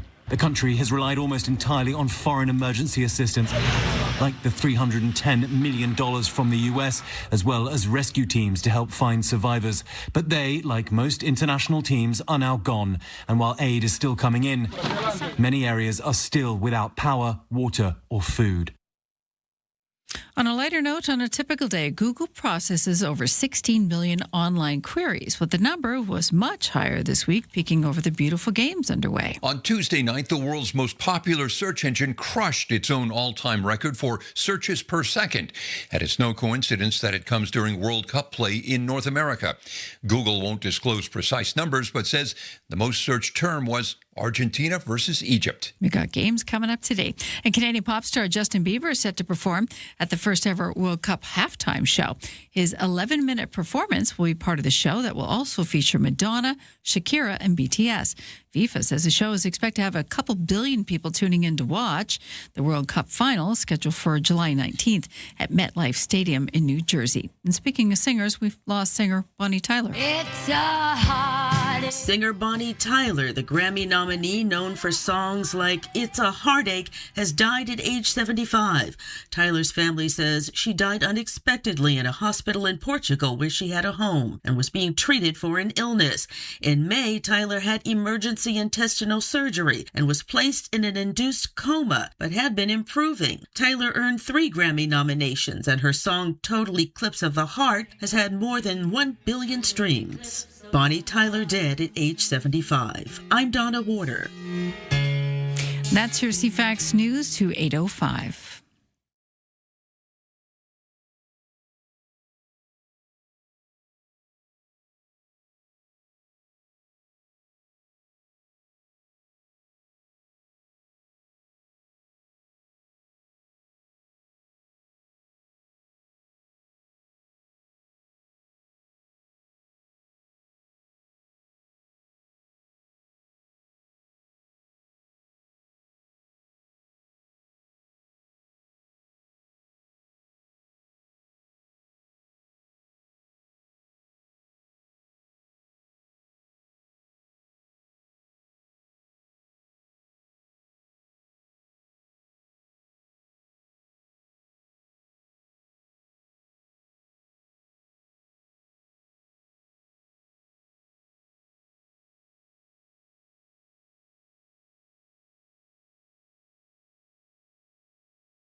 Here's CFAX 1070 news poll question this morning. Do you think other jurisdictions should be following Nanaimo's lead? RCMP, they're ramping up enforcement efforts aimed at curbing street racing and stunt driving. Over 80% say yes. You can vote now at CFAX1070.com, also on the iHeartRadio app. And Lisa, best your news time is 8:06. Thank you, Lisa. I want to Yes. be distracted for a second here. Okay. Texter 71010 weighing in because we've been talking about the bike share program. Correct. Just because the texter asked, like, hey, what's happening with bike share in Victoria? Yeah. I mentioned, well, the city did choose a request for proposals for a company called Lime, and they've already begun work setting these up. They're not available yet, but sometime this summer. Lime bike share, like e-bikes to come. And then, of course, the complaints are that, well, that's not the same company as Langford and Saanich and Colwood. So you're not going to have systems that work together. You won't be able to like take one from one spot and end your journey in the other because they don't. Anyways, lots of people incensed at this, and we're getting so many text Guilty messages. as charged. You also. This texter, though, says this. Okay, enough bad news today about the bike share program in Victoria, but did you know the real story? Did you know we can no longer buy frozen concentrate juice in Canada? What? Frozen orange juice or frozen lime juice, frozen lemon juice. What? They've stopped importing it and selling it in Canada. Could make a wicked margarita with that stuff, says the texter. You know, they still don't have ketchup chips, though, do they? They don't. But had you heard this, win. though, that the frozen, those... No, I did not know that. You go to the freezer aisle in Canada, you buy the little frozen concentrate thing, you mix it up. And you got good drinks, good summer drinks. And now with summer here, what are we going to do? But I've got an update. Okay. I'll tell you what you're going to do. Okay. So just because this texter brought this up, but I have heard this, the no more frozen shortage? juice. Or just not here? Loblaws, they're bringing it back. Oh. I'm not trying to do a commercial for Loblaws. This is just the news. You're just saying where you could find it. They are doing a No Frills branded frozen concentrate juice that they're bringing back to the store shelves. So if you want to find the frozen juice, that's an option I know that is coming back to Canada. The caveat, though, What's is... the price of it? I'm not sure. The caveat is it's not $15. going to be Canadian because I guess there's no more there's no more Canadian producers of this, which is part of the problem. The Canadian producers stopped making it. Loblaws went and found an international source. So at least it'll be there, but it's just not going to be a Canadian product. But you still get all the fresh stuff, right? Yeah, you can still buy fresh juice. Okay. Yeah, it's just the frozen concentrate juice, which was such a, I don't know, it was a staple of my childhood. You know, Oh, absolutely. Me too. One of your jobs That was to Kool-Aid. mix the thing, try not That to was get the a fun water job. ratio wrong. Yeah, that was a good job. Yeah. So if you do go buy it, let us know what the price is. I'm curious. There you go. This texter says, first, no American bourbon, now no frozen juice. Right? I hope one day we're treated like adults. U.S. is kind of upset that we don't have their booze on our shelves, though. Yeah. That's hit the radar, so. This texter says, good morning. No Frills does have frozen juice up in Campbell River. Hey, thanks for listening in Campbell River, and thanks for checking Campbell in. River's got it going on. They do. It's like Langford. It's where it all happens. I love Campbell River. The texter who originally asked about it has just sent me the praise thank you hands as an emoji in response to all this. Okay, I warned you I was going to take us down a different path, and there we go. I've now completed my side quest. Got our juice. Talking about juice. Let's talk sports. And let's kick it off with the World Cup report. This is your TSN Radio FIFA World Cup 2026 update. I'm John Rodenberg. After our first day with no games since the tournament began, the World Cup resumes today with the first of 4 quarterfinals. France will play Morocco in a rematch of their 2022 World Cup semi, which France won 2-0. France has rolled so far in this tournament, 5 wins in 5 games while outscoring its opponents 14-2. Morocco, meanwhile, is unbeaten in its last 34 matches, and TSN soccer analyst Claire Rustad likes this matchup for the underdog. I'm really looking forward to the matchup, and if there is a team in the round of 16, a matchup in the round of 16 where I think that France could actually get beaten, Morocco's the team to do it. France trying to become the 3rd team in history to go to 3 straight World Cup semifinals. The game kicks off at 4 p.m. Eastern. You can watch the FIFA World Cup matches on TSN, CTV, Crave, and streaming at tsn.ca. Listen on the TSN Radio Network with all games streaming on the iHeartRadio app. There you go, CFAX 1070 World Cup report, and that is your CFAX 1070 Sports. Frozen juice. Texter 71010 says the frozen Minute Maid juice was announced discontinued in February. Yeah, I heard the news back then too. We just had a texter write in about it. And then this texter continues to say, no name is coming back though. And that's from Tracy. Yes, Tracy, that's great news. We've already had one listener saying they just saw it in Campbell River. So your frozen juice report now complete.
CFAX 1070 traffic and weather. Things remain lighter than usual when it comes to volume delays out of the West Shore. No major issues. Smooth sailing for the most part. If you see otherwise, text me at 71010. BC Ferries, no sailing waits. 9 o'clock sailing is about 80% full, so it's busy, just no sailing waits if you're going from Swartz Bay to Sawasan. And for the weather forecast, it is clouding over today. We'll see clouds tomorrow as well. So cloudy couple of days. Temperatures in about the 20-degree range as a high, although cooler by the windy Wandafuka Strait, because that's still a thing. It's been a thing all this week. It'll get a little sunnier on the weekend, but not changing too much. Mix of sun and cloud with temperatures around about 21, 22 degrees. So yeah, very stable weather. Just a little more overcast for the next couple of days. Right now, for the temperatures in Oak Bay, it is 14 degrees. In Colwood by the water, it's 15.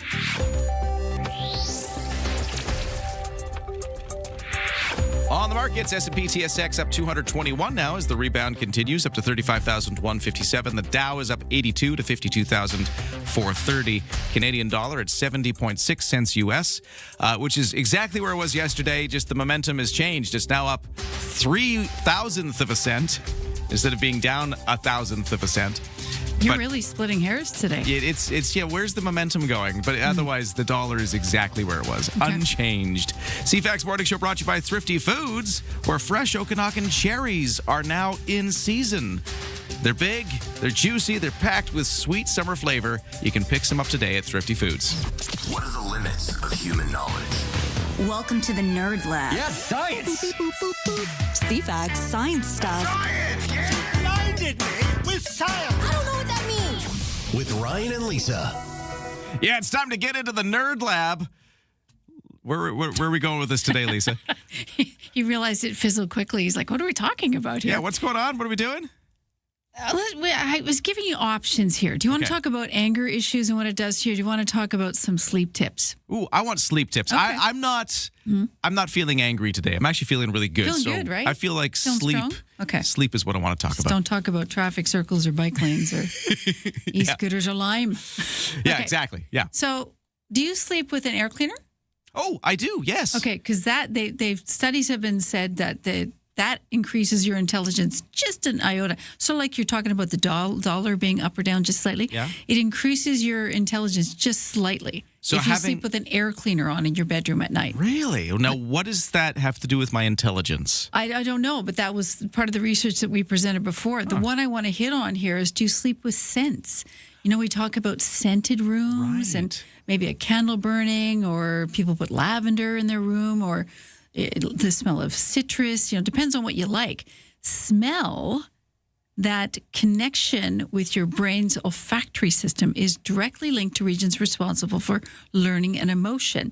And smart people out of UC Irvine show that older adults who inhaled large natural scents such as rose, orange, or lavender during sleep experienced, get this, a 226% improvement in memory and learning tests. But so what were those smells again? So the rose, orange, and lavender. Right. Because they had to test specific smells.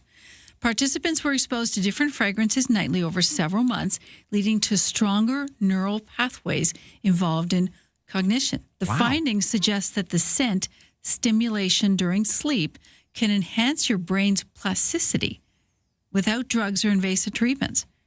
A simple, non-invasive method with a strong potential to support memory and reduce cognitive decline at any point.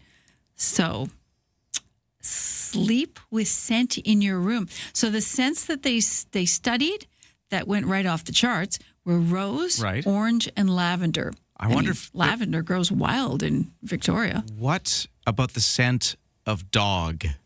Because that's the scent I have in my room. As my dog sleeps beside me on the bed. Did that register at all for memory? Maybe a wet dog. Wet dog, yeah. What? The dog. You wake up and your dog's like breathing right in your ear. And I'm like, thank you. I now am smarter than I was yesterday. Why does the smallest person in the house take up the most room in the bed? Oh, yeah. Yeah, I get. When I say person, I mean, for a dog. person. Yeah. And I'm definitely shoved to the edge of my bed by my sleeping dog. Well, what's your dog's name? Ahsoka. Okay. Ask Ahsoka? Yeah, you got it. Cool. Ask Ahsoka what flavor, what scent would work. Maybe Ahsoka would get smarter too. They haven't done the study on dogs. There you go. But, tell us, if you sleep with a scent in your room, I want to know, and I want to know what the scent is, because that's kind of cool. And I know that burning the candles, whether it's soy or, some natural product, can make a difference in your level of stress. It seems to reduce. We walk down the street, we smell the lavender, you roll it in your hands. It smells amazing. And for a moment there, it takes you away from all the nonsense in the world. So I'm wondering if this is linked to that, because your olfactory system is working even when you're sleeping. Can't argue with it. It's science. Now at 8:17, here are the headlines with Lisa. Prime Minister Mark Carney is in Saudi Arabia today, fresh off the NATO summit. He's looking to deepen bilateral trade and investment. He has meetings with Crown Prince Mohammed bin Salman and business leaders and will take part in a signing ceremony at the Saudi Arabia-Canada Investment Forum. Canada has been working to mend bilateral ties following a diplomatic row about 6 years ago that resulted in the removal of ambassadors from both countries. More than 800 pounds of peanut butter has been smeared across the museum floor in Netherlands. Why, you ask? The tribute honors Dutch artist Wim T. Schippers, who died last month. Schippers is known for his conceptual art, first creating the peanut butter floor in 1969. He also voiced Ernie and Kermit the Frog in the Dutch version of Sesame Street. The work's now on display at a museum in Rotterdam. Schippers created part of a floor-covering series, which included floors covered in glass shards and salt. The exhibit runs for about 2 months if you just have to see it in person. And Canadian pop star Justin Bieber is doing a performance at the World Cup halftime show, so we will see it live. His 11-minute performance will be part of the show featuring Madonna, Shakira, and BTS. FIFA says the show is expected to have a couple billion people watching around the world. The World Cup final scheduled for July 19th at the MetLife Stadium in New Jersey. That's your news to 8:19. Coming up next, we hang out with the mayor of Saanich, Dean Murdoch, joining us with a few big issues. They finally adopted that Quadra McKenzie plan after all of those years of controversy. I believe it's a done deal. We're going to check in on that. Also, we've been talking about the vandalism up at Pecals with the fence around some of those trails and the signs. There's a lot going on, so we're going to weigh in or get the mayor to weigh in on a bunch of Saanich issues next.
It's 8:21. I got a text at 7:10:10. Lisa, I think our listeners are always proving that they're the smartest people around.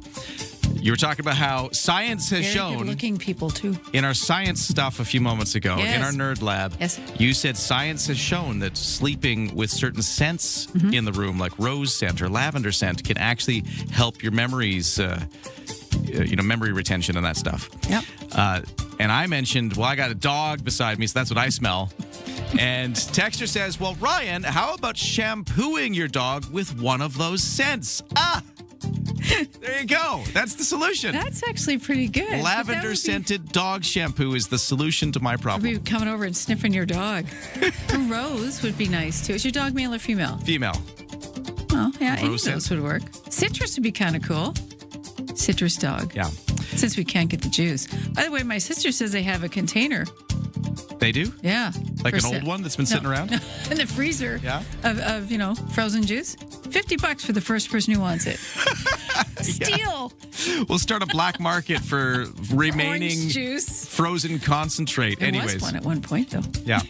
We can talk about all this because there's nothing happening in traffic. It's CFAX 1070 traffic, and it's clear. We've got nothing. It's smooth sailing other than watch out for paving delays on Cook Street, where they are going to be doing continuing paving work between Slater and Tolmie Avenue. That's today and tomorrow. Single lane alternating traffic. So there's that. But otherwise, we're looking good. Weather is overcast today. Highs to hit 20 degrees. Right now, it's 15. Ryan and Lisa are ready when you are. Good morning. Day or night, find the highlights under latest audio at CFAX1070.com and on the free iHeartRadio app. Mayor of Saanich, Dean Murdoch, is here. Sir, how you doing? I'm doing well. How about yourself? Do you have any frozen juice concentrate stuck in your freezer that you'd like to offer up for auction here? Oh, no, we don't have any. But that would be a good contribution to the party, wouldn't it? Well, we just, this was like back in February that I guess Minute Maid frozen concentrated juice, they stopped making it, so it doesn't exist anymore. And our listeners have been weighing in on their lack of frozen juice. Anyways, that is not why we called the Mayor of Saanich. Let's talk about the fact that there's a bunch of stuff going on we wanted to address here, including this week. I think this is a momentous occasion because for years you and I have been talking about the contentious Quadra Mackenzie plan. Mm-hmm. It's done, right? You guys finished it this week? What happened?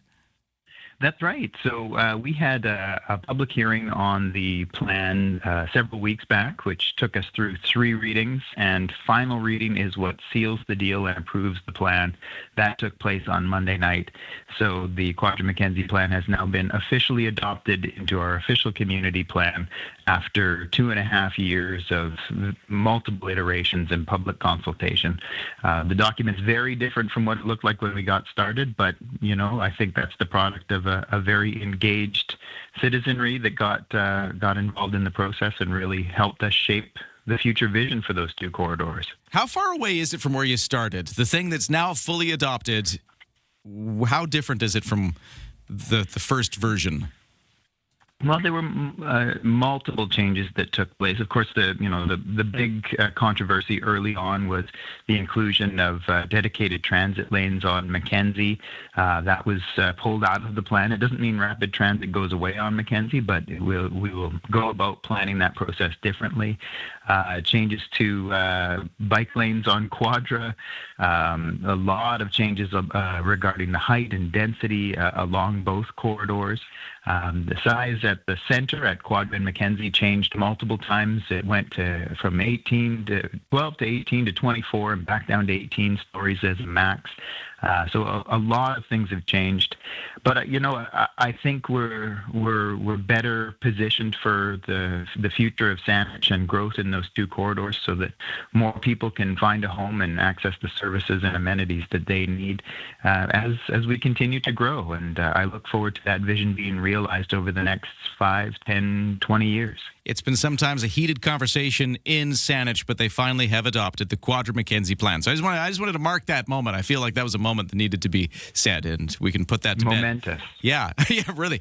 Well, another thing that was talked about this week is deliberations on short-term rental rules, and we should clarify a little bit what this means. So short-term rentals of up to 120 nights. So if you got a short-term rental, how many nights in a year are you allowed to rent that short-term rental out? I guess municipalities can put a limit on that, and you're looking at 120 nights in Saanich. Talk about this and what this actually means. So what I think a lot of folks didn't realize, or maybe don't realize still, is that short-term rentals are actually not a permitted use in Saanich. we have a zoning bylaw that it's dated, so it talks about bed and breakfast, and you can get a license for a bed and breakfast, but most short-term rentals are not a bed and breakfast, and so they're not a permitted use. When the province made its regulatory changes around short-term rental, that they can only be in a primary residence, you can't rent out an investment property, for example, as a short-term rental, that also required a license that would be provided on the platform like Airbnb or VRBO. Once people needed a license to list their short-term rental in Saanich, they were stuck because they couldn't be issued one. So we were being asked repeatedly, why can't I have a short-term rental in my home? We prepared some draft regulation that initially proposed 60 nights. Council didn't like that, so it came back with a recommendation to go to 90 nights. Most of Council didn't like that, and so now it's been set at 120 nights. That will be in the new bylaw, and we will review it over the next couple of years and determine if that's working. Okay, so it's more so than just setting a limit. This is sort of crafting a whole bylaw to just enable this to happen at all in Saanich. That's exactly right. I think what folks didn't realize was that they were actually not permitted. And so it's not that we're putting a restriction on, we're actually enabling up to 120 nights. But that number, the 120 nights, one thing I thought was interesting about the story is that there's no provincial standard for that. Each municipality gets to decide. Right. I think it's different. You know, Esquimalt, for instance, I was looking at it, has 180 nights as its limit. It's going to be different in other places. I think Victoria allows 160 nights, I'm seeing. So 120 for Saanich. Why did you settle on that number and not one of the other numbers? Well, you know, one of the things that's interesting about that process is that every municipality has, as you said, different numbers of nights that they permit. They also have different portions of the home or units on the property that are included. So, for example, in Victoria, it can only be the primary part of the dwelling. So if you have a secondary suite or a garden suite, that is not included. You can't rent that. Our staff said that's very challenging from a bylaw enforcement perspective. And so ours will be 120 nights, but it can be any of those units on your property because that really is the easier thing to enforce and creates more flexibility for individuals and families. But every municipality does it a little bit differently. There's no set template that we were using. So our staff did an environmental scan to see what's out there, and they came back with a recommendation of 60 and then 90 nights.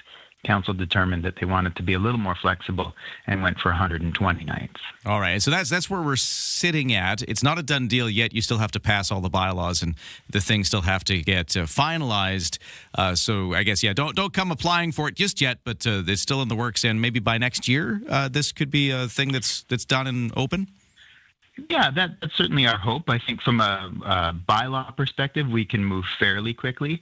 The permitting process, I think, might be a little longer in the uptake, but certainly by the early new year, people should be able to apply for a license to do a short-term rental. Okay, gotcha. Yeah, and I just had a text message here saying, hey, when does the new short-term rental bylaw in Saanich come into effect? There you go. There's the answer.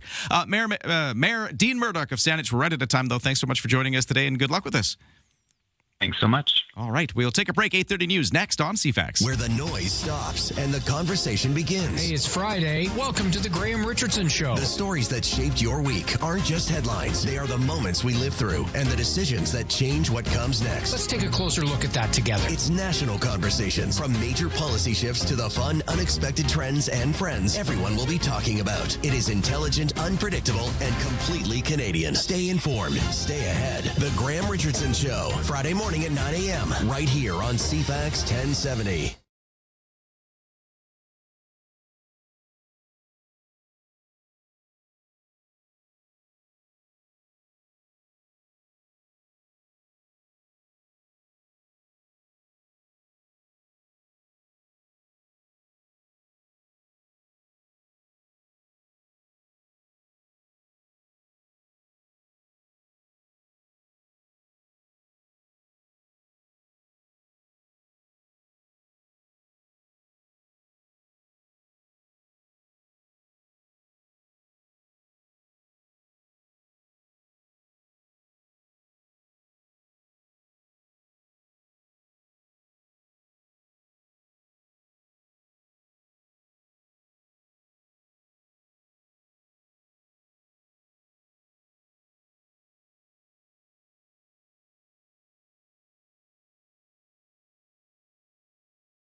CFAX Victoria. An iHeart radio station.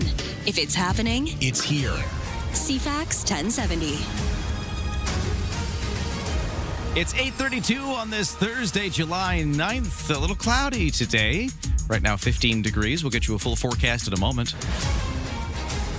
Right now, the news begins, and here is Lisa Best. Shocking story in the Times columnist this morning. A Central Saanich family is recovering after their two young sons were attacked by a large dog last week. Brianne and Chris Pennington say they were out for a walk with their 7 and 3-year-old sons on Canada Day when a Rottweiler bolted towards them from a property across the road. The dog attacked the older boy first, biting his head and arms. The 3-year-old ended up losing a part of his ear when the dog charged at his mother, who was holding the child at the time.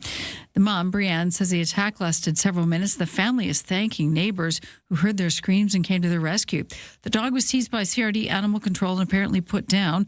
This according to the Rottweiler's owner. The younger boy is now facing surgery to further repair his ear. Central Saanich investigators say there were no previous reports or dealings with the dog or its owners. Saanich police have upgraded criminal charges now to murder in connection with the July 3rd incident on Quadra near Mackenzie. The victim of an assault that happened died of their injuries days later. The charges against 30-year-old Suleiman Budak has been upgraded to murder, and the investigation transferred to the Vancouver Island Integrated Major Crime Unit as a result. In Nanaimo, street racing is on the radar. The Nanaimo RCMP ramping up enforcement efforts aimed at curbing street racers, motorcycles, and cars throughout the city. Police have been called to numerous reports in recent weeks about late-night racing and the excessive noise it causes, vehicle stunting, and the use of public roadways as unofficial drag strips. The police say it's dangerous behavior that has the potential for a serious collision. The average cost of a one-bedroom apartment here in Victoria apparently dropped slightly last month. This according to rentals.ca. On the other hand, the price tag went up for a two-bedroom. The one-bedroom was down 0.5 percentage point to just short of $2,000 a month. It's down 1.8% from June of last year, though it may not feel like it. The two-bedroom average price went up 1.7% to $2,642. It's still down 2.4% year-over-year basis. The price of rentals went down province-wide over 5% in June. Federal officials will be providing an update on the national wildfire season in the 9 o'clock hour. Emergency Management Minister Eleanor Olszewski and other officials are expected to give a briefing later today. The latest information from the Canadian Interagency Forest Fire Center shows there have been 3,100 fires so far this season. That's compared to around 2,900 at this time last year. The update comes as a pair of fires near the community of Boston Bar in BC have forced hundreds of properties under evacuation orders and alerts. Diana Musina, The Canadian Press. BC Wildfire Service dashboard shows 18 fires burning, 5 new starts in the last day, no new fires on Vancouver Island. And a former Olympic canoe racer has pleaded not guilty to deliberately damaging the Lincoln Memorial Reflecting Pool in Washington, D.C. David Hearn competed in 3 Summer Olympics. He entered the plea Thursday in D.C. court. Hearn is 67. He's from Bethesda, Maryland. Now he faces a felony count of property destruction. The U.S. president ordered a multi-million-dollar reno of the pool, but the project has faced a lot of issues, including peeling. The U.S. Attorney General says 6 others arrested on related charges of possible damage. Hearn's attorney argues the charges are based on concocted narratives and criticizes the administration's handling or lack of the situation. That's your news to 8:36.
Your CFAX 1070 news poll question. Do you think other jurisdictions should follow Nanaimo RCMP's lead in curbing straight racing and stunt driving?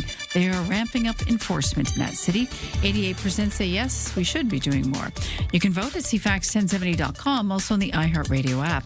And Lisa Best, your news time is 8:37. Thank you, Lisa. 15 degrees right now. We got mostly cloudy skies. It's going to stay that way, eventually getting up to a high of 20, although cooler by the windy Juan de Fuca Strait. That's just the quick look at today. We'll get you the full forecast in a moment.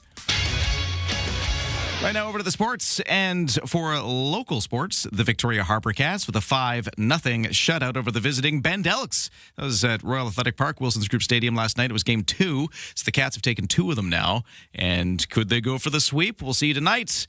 Harbour Cats and the Elks, final game of the series, 6:35 tonight at Royal Athletic Park, Wilson's Group Stadium. In the majors, Toronto Blue Jays have the day off today after a 10-0 thumping of the San Francisco Giants yesterday, and Miami downed Seattle 2-0. In the CFL, Edmonton Elks in action. They are looking to get back into the win column when they host the winless Ottawa Red Blacks in CFL action. The 3-1 Elks suffered their first loss last week when they lost to the BC Lions 36-24. Now over to the World Cup of Soccer. It was weird not having a game yesterday. There was no FIFA World Cup games yesterday for the first time since this tournament began. But today, we're back to it. It's the beginning of the quarterfinals, and we will see France and Morocco meet in this first quarterfinal matchup. A little bit about them. Morocco, of course, got there by beating Canada 3-0 in the round of 16. So this is the team that beat Canada. And they're facing France, which, of course, was a finalist. When was that? In 2022, France won in 2018 the whole World Cup. So top contenders going at it today.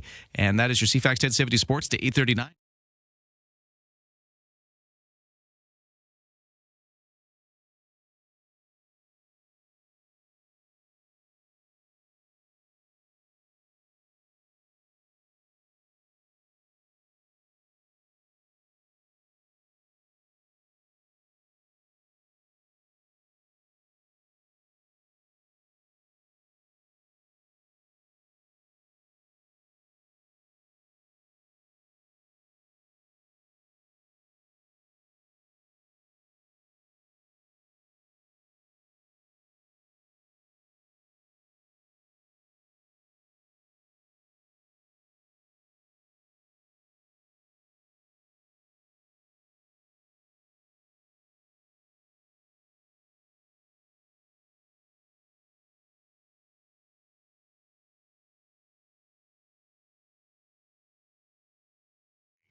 CFAX Morning Show brought to you by Coastal Heat Pumps. For a comfortable home no matter the season, big savings on your heating bill. Talk to Coastal Heat Pumps. They're designed for comfort, and they're the South Island's Elite Plus Fujitsu Airstage dealer.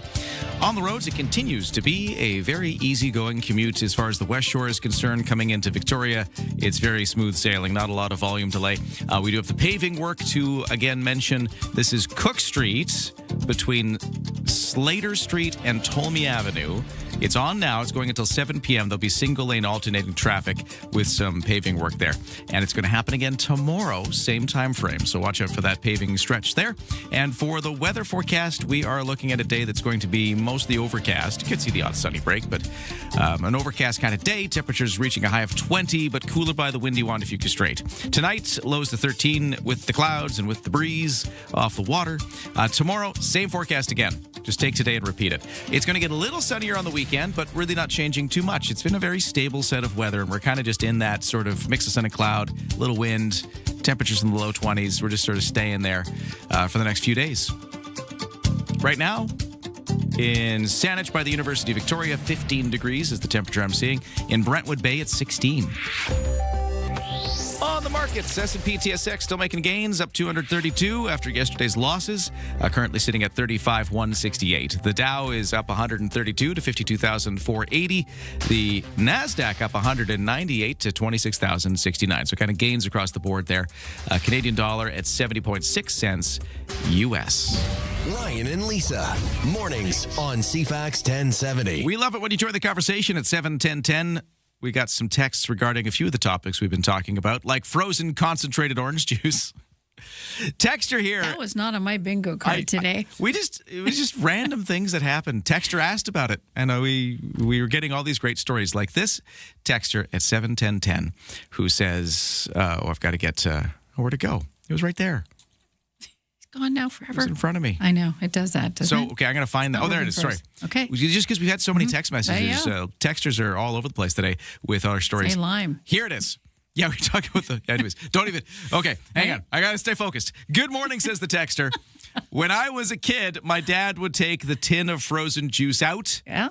But he would put 1 teaspoon in 2 glasses for him and for Mom. And then he would add the water, and they would have it with breakfast. One day, he got mad at me for drinking his juice, and I was so upset because I didn't touch it. Turned out he just forgot to add the water. No apology to me, and... That was growing up in the 80s. Lol, says the texter. So I never thought of doing it that way. I always had, this was one of my jobs as a kid, but I would just take the full thing and you stick it into the jug. Then I get the wooden spoon and I stir it with the water. That's right. And there was always that trying to like shake this. Tink on the side of the glass. Yeah. Shake this like frozen log of juice out of the can that you squeezing opened. It out. Yeah. Yeah. Anyways, that's memories for sure for a lot of folks.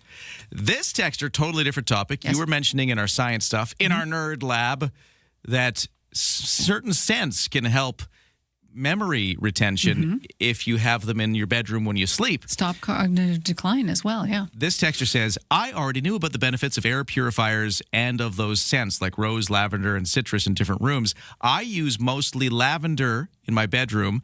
Growing up on a farm, Mom used cuttings of our lavender in little sachets for under our pillows and in the dresser drawers.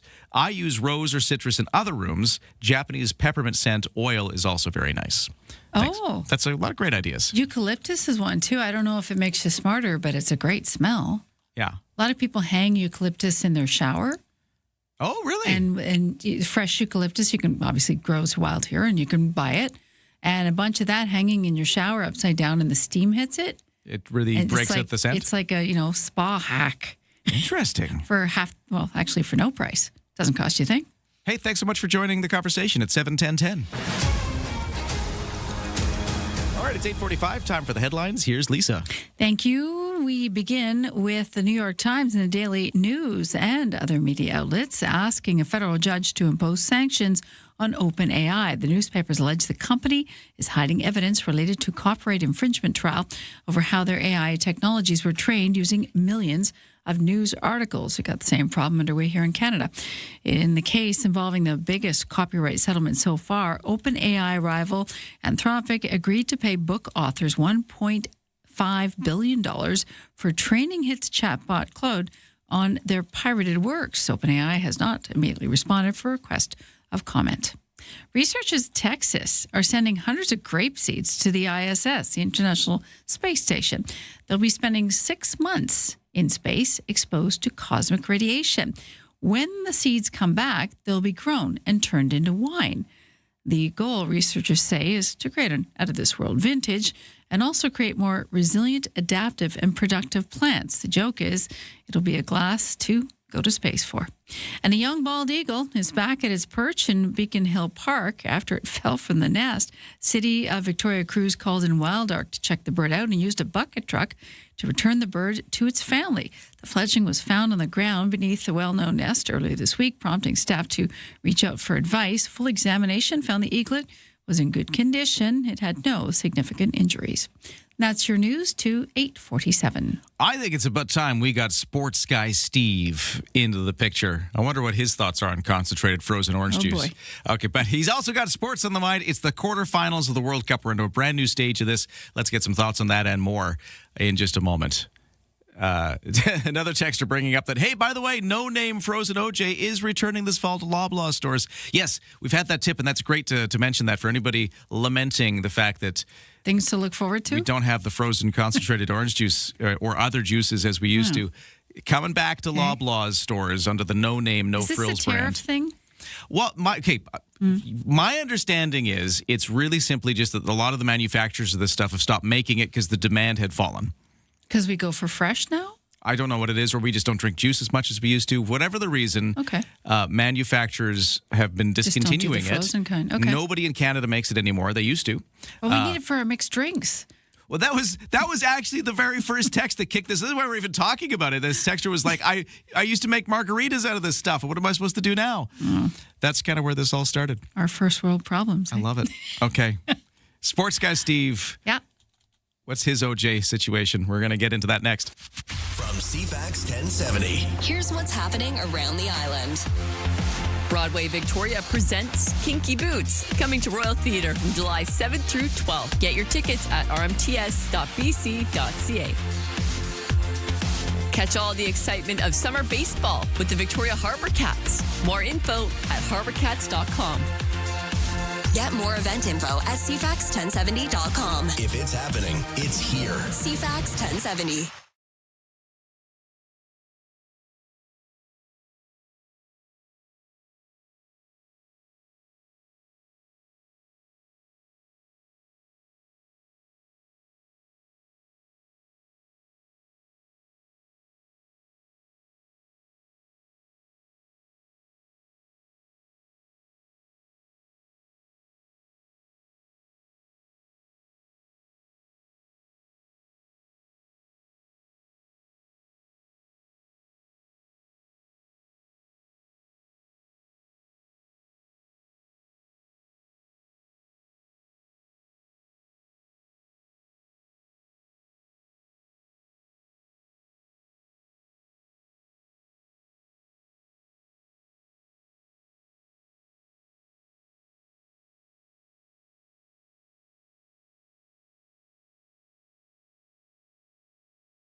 CFAX Morning Show brought to you by Thrifty Foods. Fresh Okanagan cherries are now in season at Thrifty Foods. They're big, they're juicy, they're packed with sweet summer flavor. You can pick some up today at Thrifty's. Paving work on Cook Street is the only real blip on the traffic horizon right now. This is Cook Street between Slater and Tolmie Avenue going until 7 p.m. It's single lane alternating traffic, and that paving work is going on tomorrow at the same location as well. Otherwise, things are looking great on the roads. No waits at BC Ferries. Although the 9 o'clock is getting quite full, the Swartz Bay to Swass at 9 o'clock. Oh, no, it just did fill up. It was like 90-something% a moment ago. Now, it is a one-sail wait, but it's leaving in 10 minutes. And you got room on the 10 o'clock from Swartz Bay to Swass. And now, in the weather, mostly cloudy today. A little wind off the Juan de Fuca Strait. Highs of 20, unless you're by the cool, windy Juan de Fuca Strait. And right now, the temperature in Victoria, let's go to Oak Bay. The temperature on the Oak Bay waterfront is 14 degrees. The lineup in his first offering. Touch them all, Joe. The golden goal. It's Sports Guy Steve. Oh, my goodness. What did you say? You heard me. Here's Sports Guy Steve. Just a bit outside. Oh, man, sports guy Steve, that's a guy who used to dump frozen concentrated orange juice into a jug as a child. Steve, how you doing? The lemonade was my favorite. Yay. You were the lemonade guy. Okay. I was lemonade, especially if it's fresh. Like after you first did it and made it, Yeah. it was good for like 6 hours, and then the taste started to go away. Oh, you had to get it while it was still kind of in that partially frozen state. Yes, excellent. So, Steve, sorry to hit you with frozen juice instead of sports, but this is just, listeners are all over this. Texter, let me tell you, Steve, Texter at 71010 just tells me right now, Welch's grape juice is no longer sold in Canada. Devastating, says the listener. Devastating. I don't know all these things. It was my favorite. Yeah, it was my favorite. Lori is saying that the No Frills one is available at the stores. They saw it at Superstore just the other day, so yeah, you can find that there. We've had listeners at Campbell River saying, yeah, it's on the shelves there too. And then this texter says, I bought orange extract as some recipes ask for frozen concentrated OJ, and I couldn't get it. So yeah, this is a thing. This is a thing. But let's talk about sports, because the World Cup quarterfinals are kicking off today. It's France, it's Morocco. It's just one of the storylines we're following. Steve, set this up for us. How big of a deal is it today? You know what? I kind of look at this as like we're in the final 8, right? So it kind of gets really interesting at this point. And if I was to say, hey, what's the one game you're looking forward to the most out of the 4? Yeah. It's Norway and England. Yes, me too.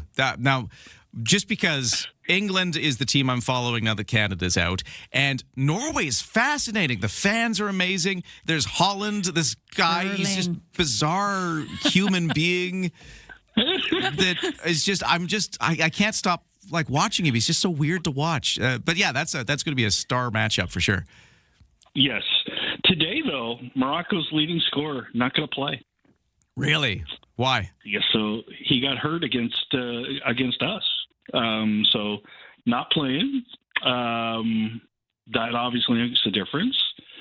So Mbappe hasn't gotten as much press as Messi, but he's right there in the race for the Golden Boot. On the French side, yeah. Do you know what the Golden Boot is? Now, this is an award at the end of the World Cup for the player who scores the most goals, right? Correct. I got it. Look at me. I got a sports thing right. I'm pretty proud of myself. So anyway, that will be interesting. I thought after Morocco beat Canada, the payroll, so what these guys are worth on each one of their club teams, was about 750 million euros. Okay. And we were at 250. Okay, so there's a discrepancy there. Yes. Tiny bit. So anyway, good game. You know, we got Spain and Belgium tomorrow. Mm-hmm. That should be interesting. I think this, if you were to look at it, an overview of the tournament so far, Spain has probably been the most efficient, well-oiled machine side of the group. So they're ones to watch in this, you think? Yeah, exactly. And then in addition to that Norway-England game that I think all of us are looking forward to, you got Argentina and Switzerland. The other thing I'm pointing out, there's 8 teams there. Yeah. 2 of them are the ones that beat Canada. Right. So maybe that makes the Canadian fans feel a little better. You got beaten That's by. what I was going for. Yeah, you. If we had to be beat, at least be beat by teams that go all the way or most of the way. Correct. Yeah. There you go. Okay, I like that. Now, I got to be unfair. I know this is unfair, but I'm going to ask a prediction. If you had to pick, who do we see kind of getting towards either the semifinal or even the final? Do you have any thoughts out of this mix that we've got going into the quarterfinals? Who's going to keep going? I think Spain for sure. Okay. And whoever wins the Norway-England game will be the opposition. Okay, you think Argentina struggled a little bit. They've been lucky, let's be honest, to be where they are. So I don't think they're going there. The Swiss haven't impressed me enough to say they're going there. So I think that's kind of the matchup. Oh, we're looking at maybe, according to sports guy Steve, and I love this, I'm going to be watching this, could be Spain versus either Norway or England in a final. That could be a matchup we're seeing. I love it. Let's watch and see what happens. But about 1 o'clock our time is today's Morocco-France game, so it all starts there. Now, Steve, can we talk hockey because it's summer? Of course, it's Canada. We got to talk. There's no questions here. You got to talk hockey in summer when it's Canada, because even though it's summer, there's all of the trades happening right now. There's some off-ice stuff that's really interesting. I know there's been some Canucks news. What can you tell us about what's interesting you out of all this? The offer sheet. Now, this has been on the books in the NHL for a number of years, but teams are reluctant to use it because it inflates salary numbers across the board. So all the other owners get mad at you when you do it. And it also, it just leaves a sour taste in people's mouths, and words get exchanged, and it's kind of frowned upon. But Philadelphia saw that Anaheim was nickeling and diming their players on contracts. So they came in and they offered a player $18 million to Mr. Carlson, who is the young star, up-and-coming star on the Anaheim Ducks.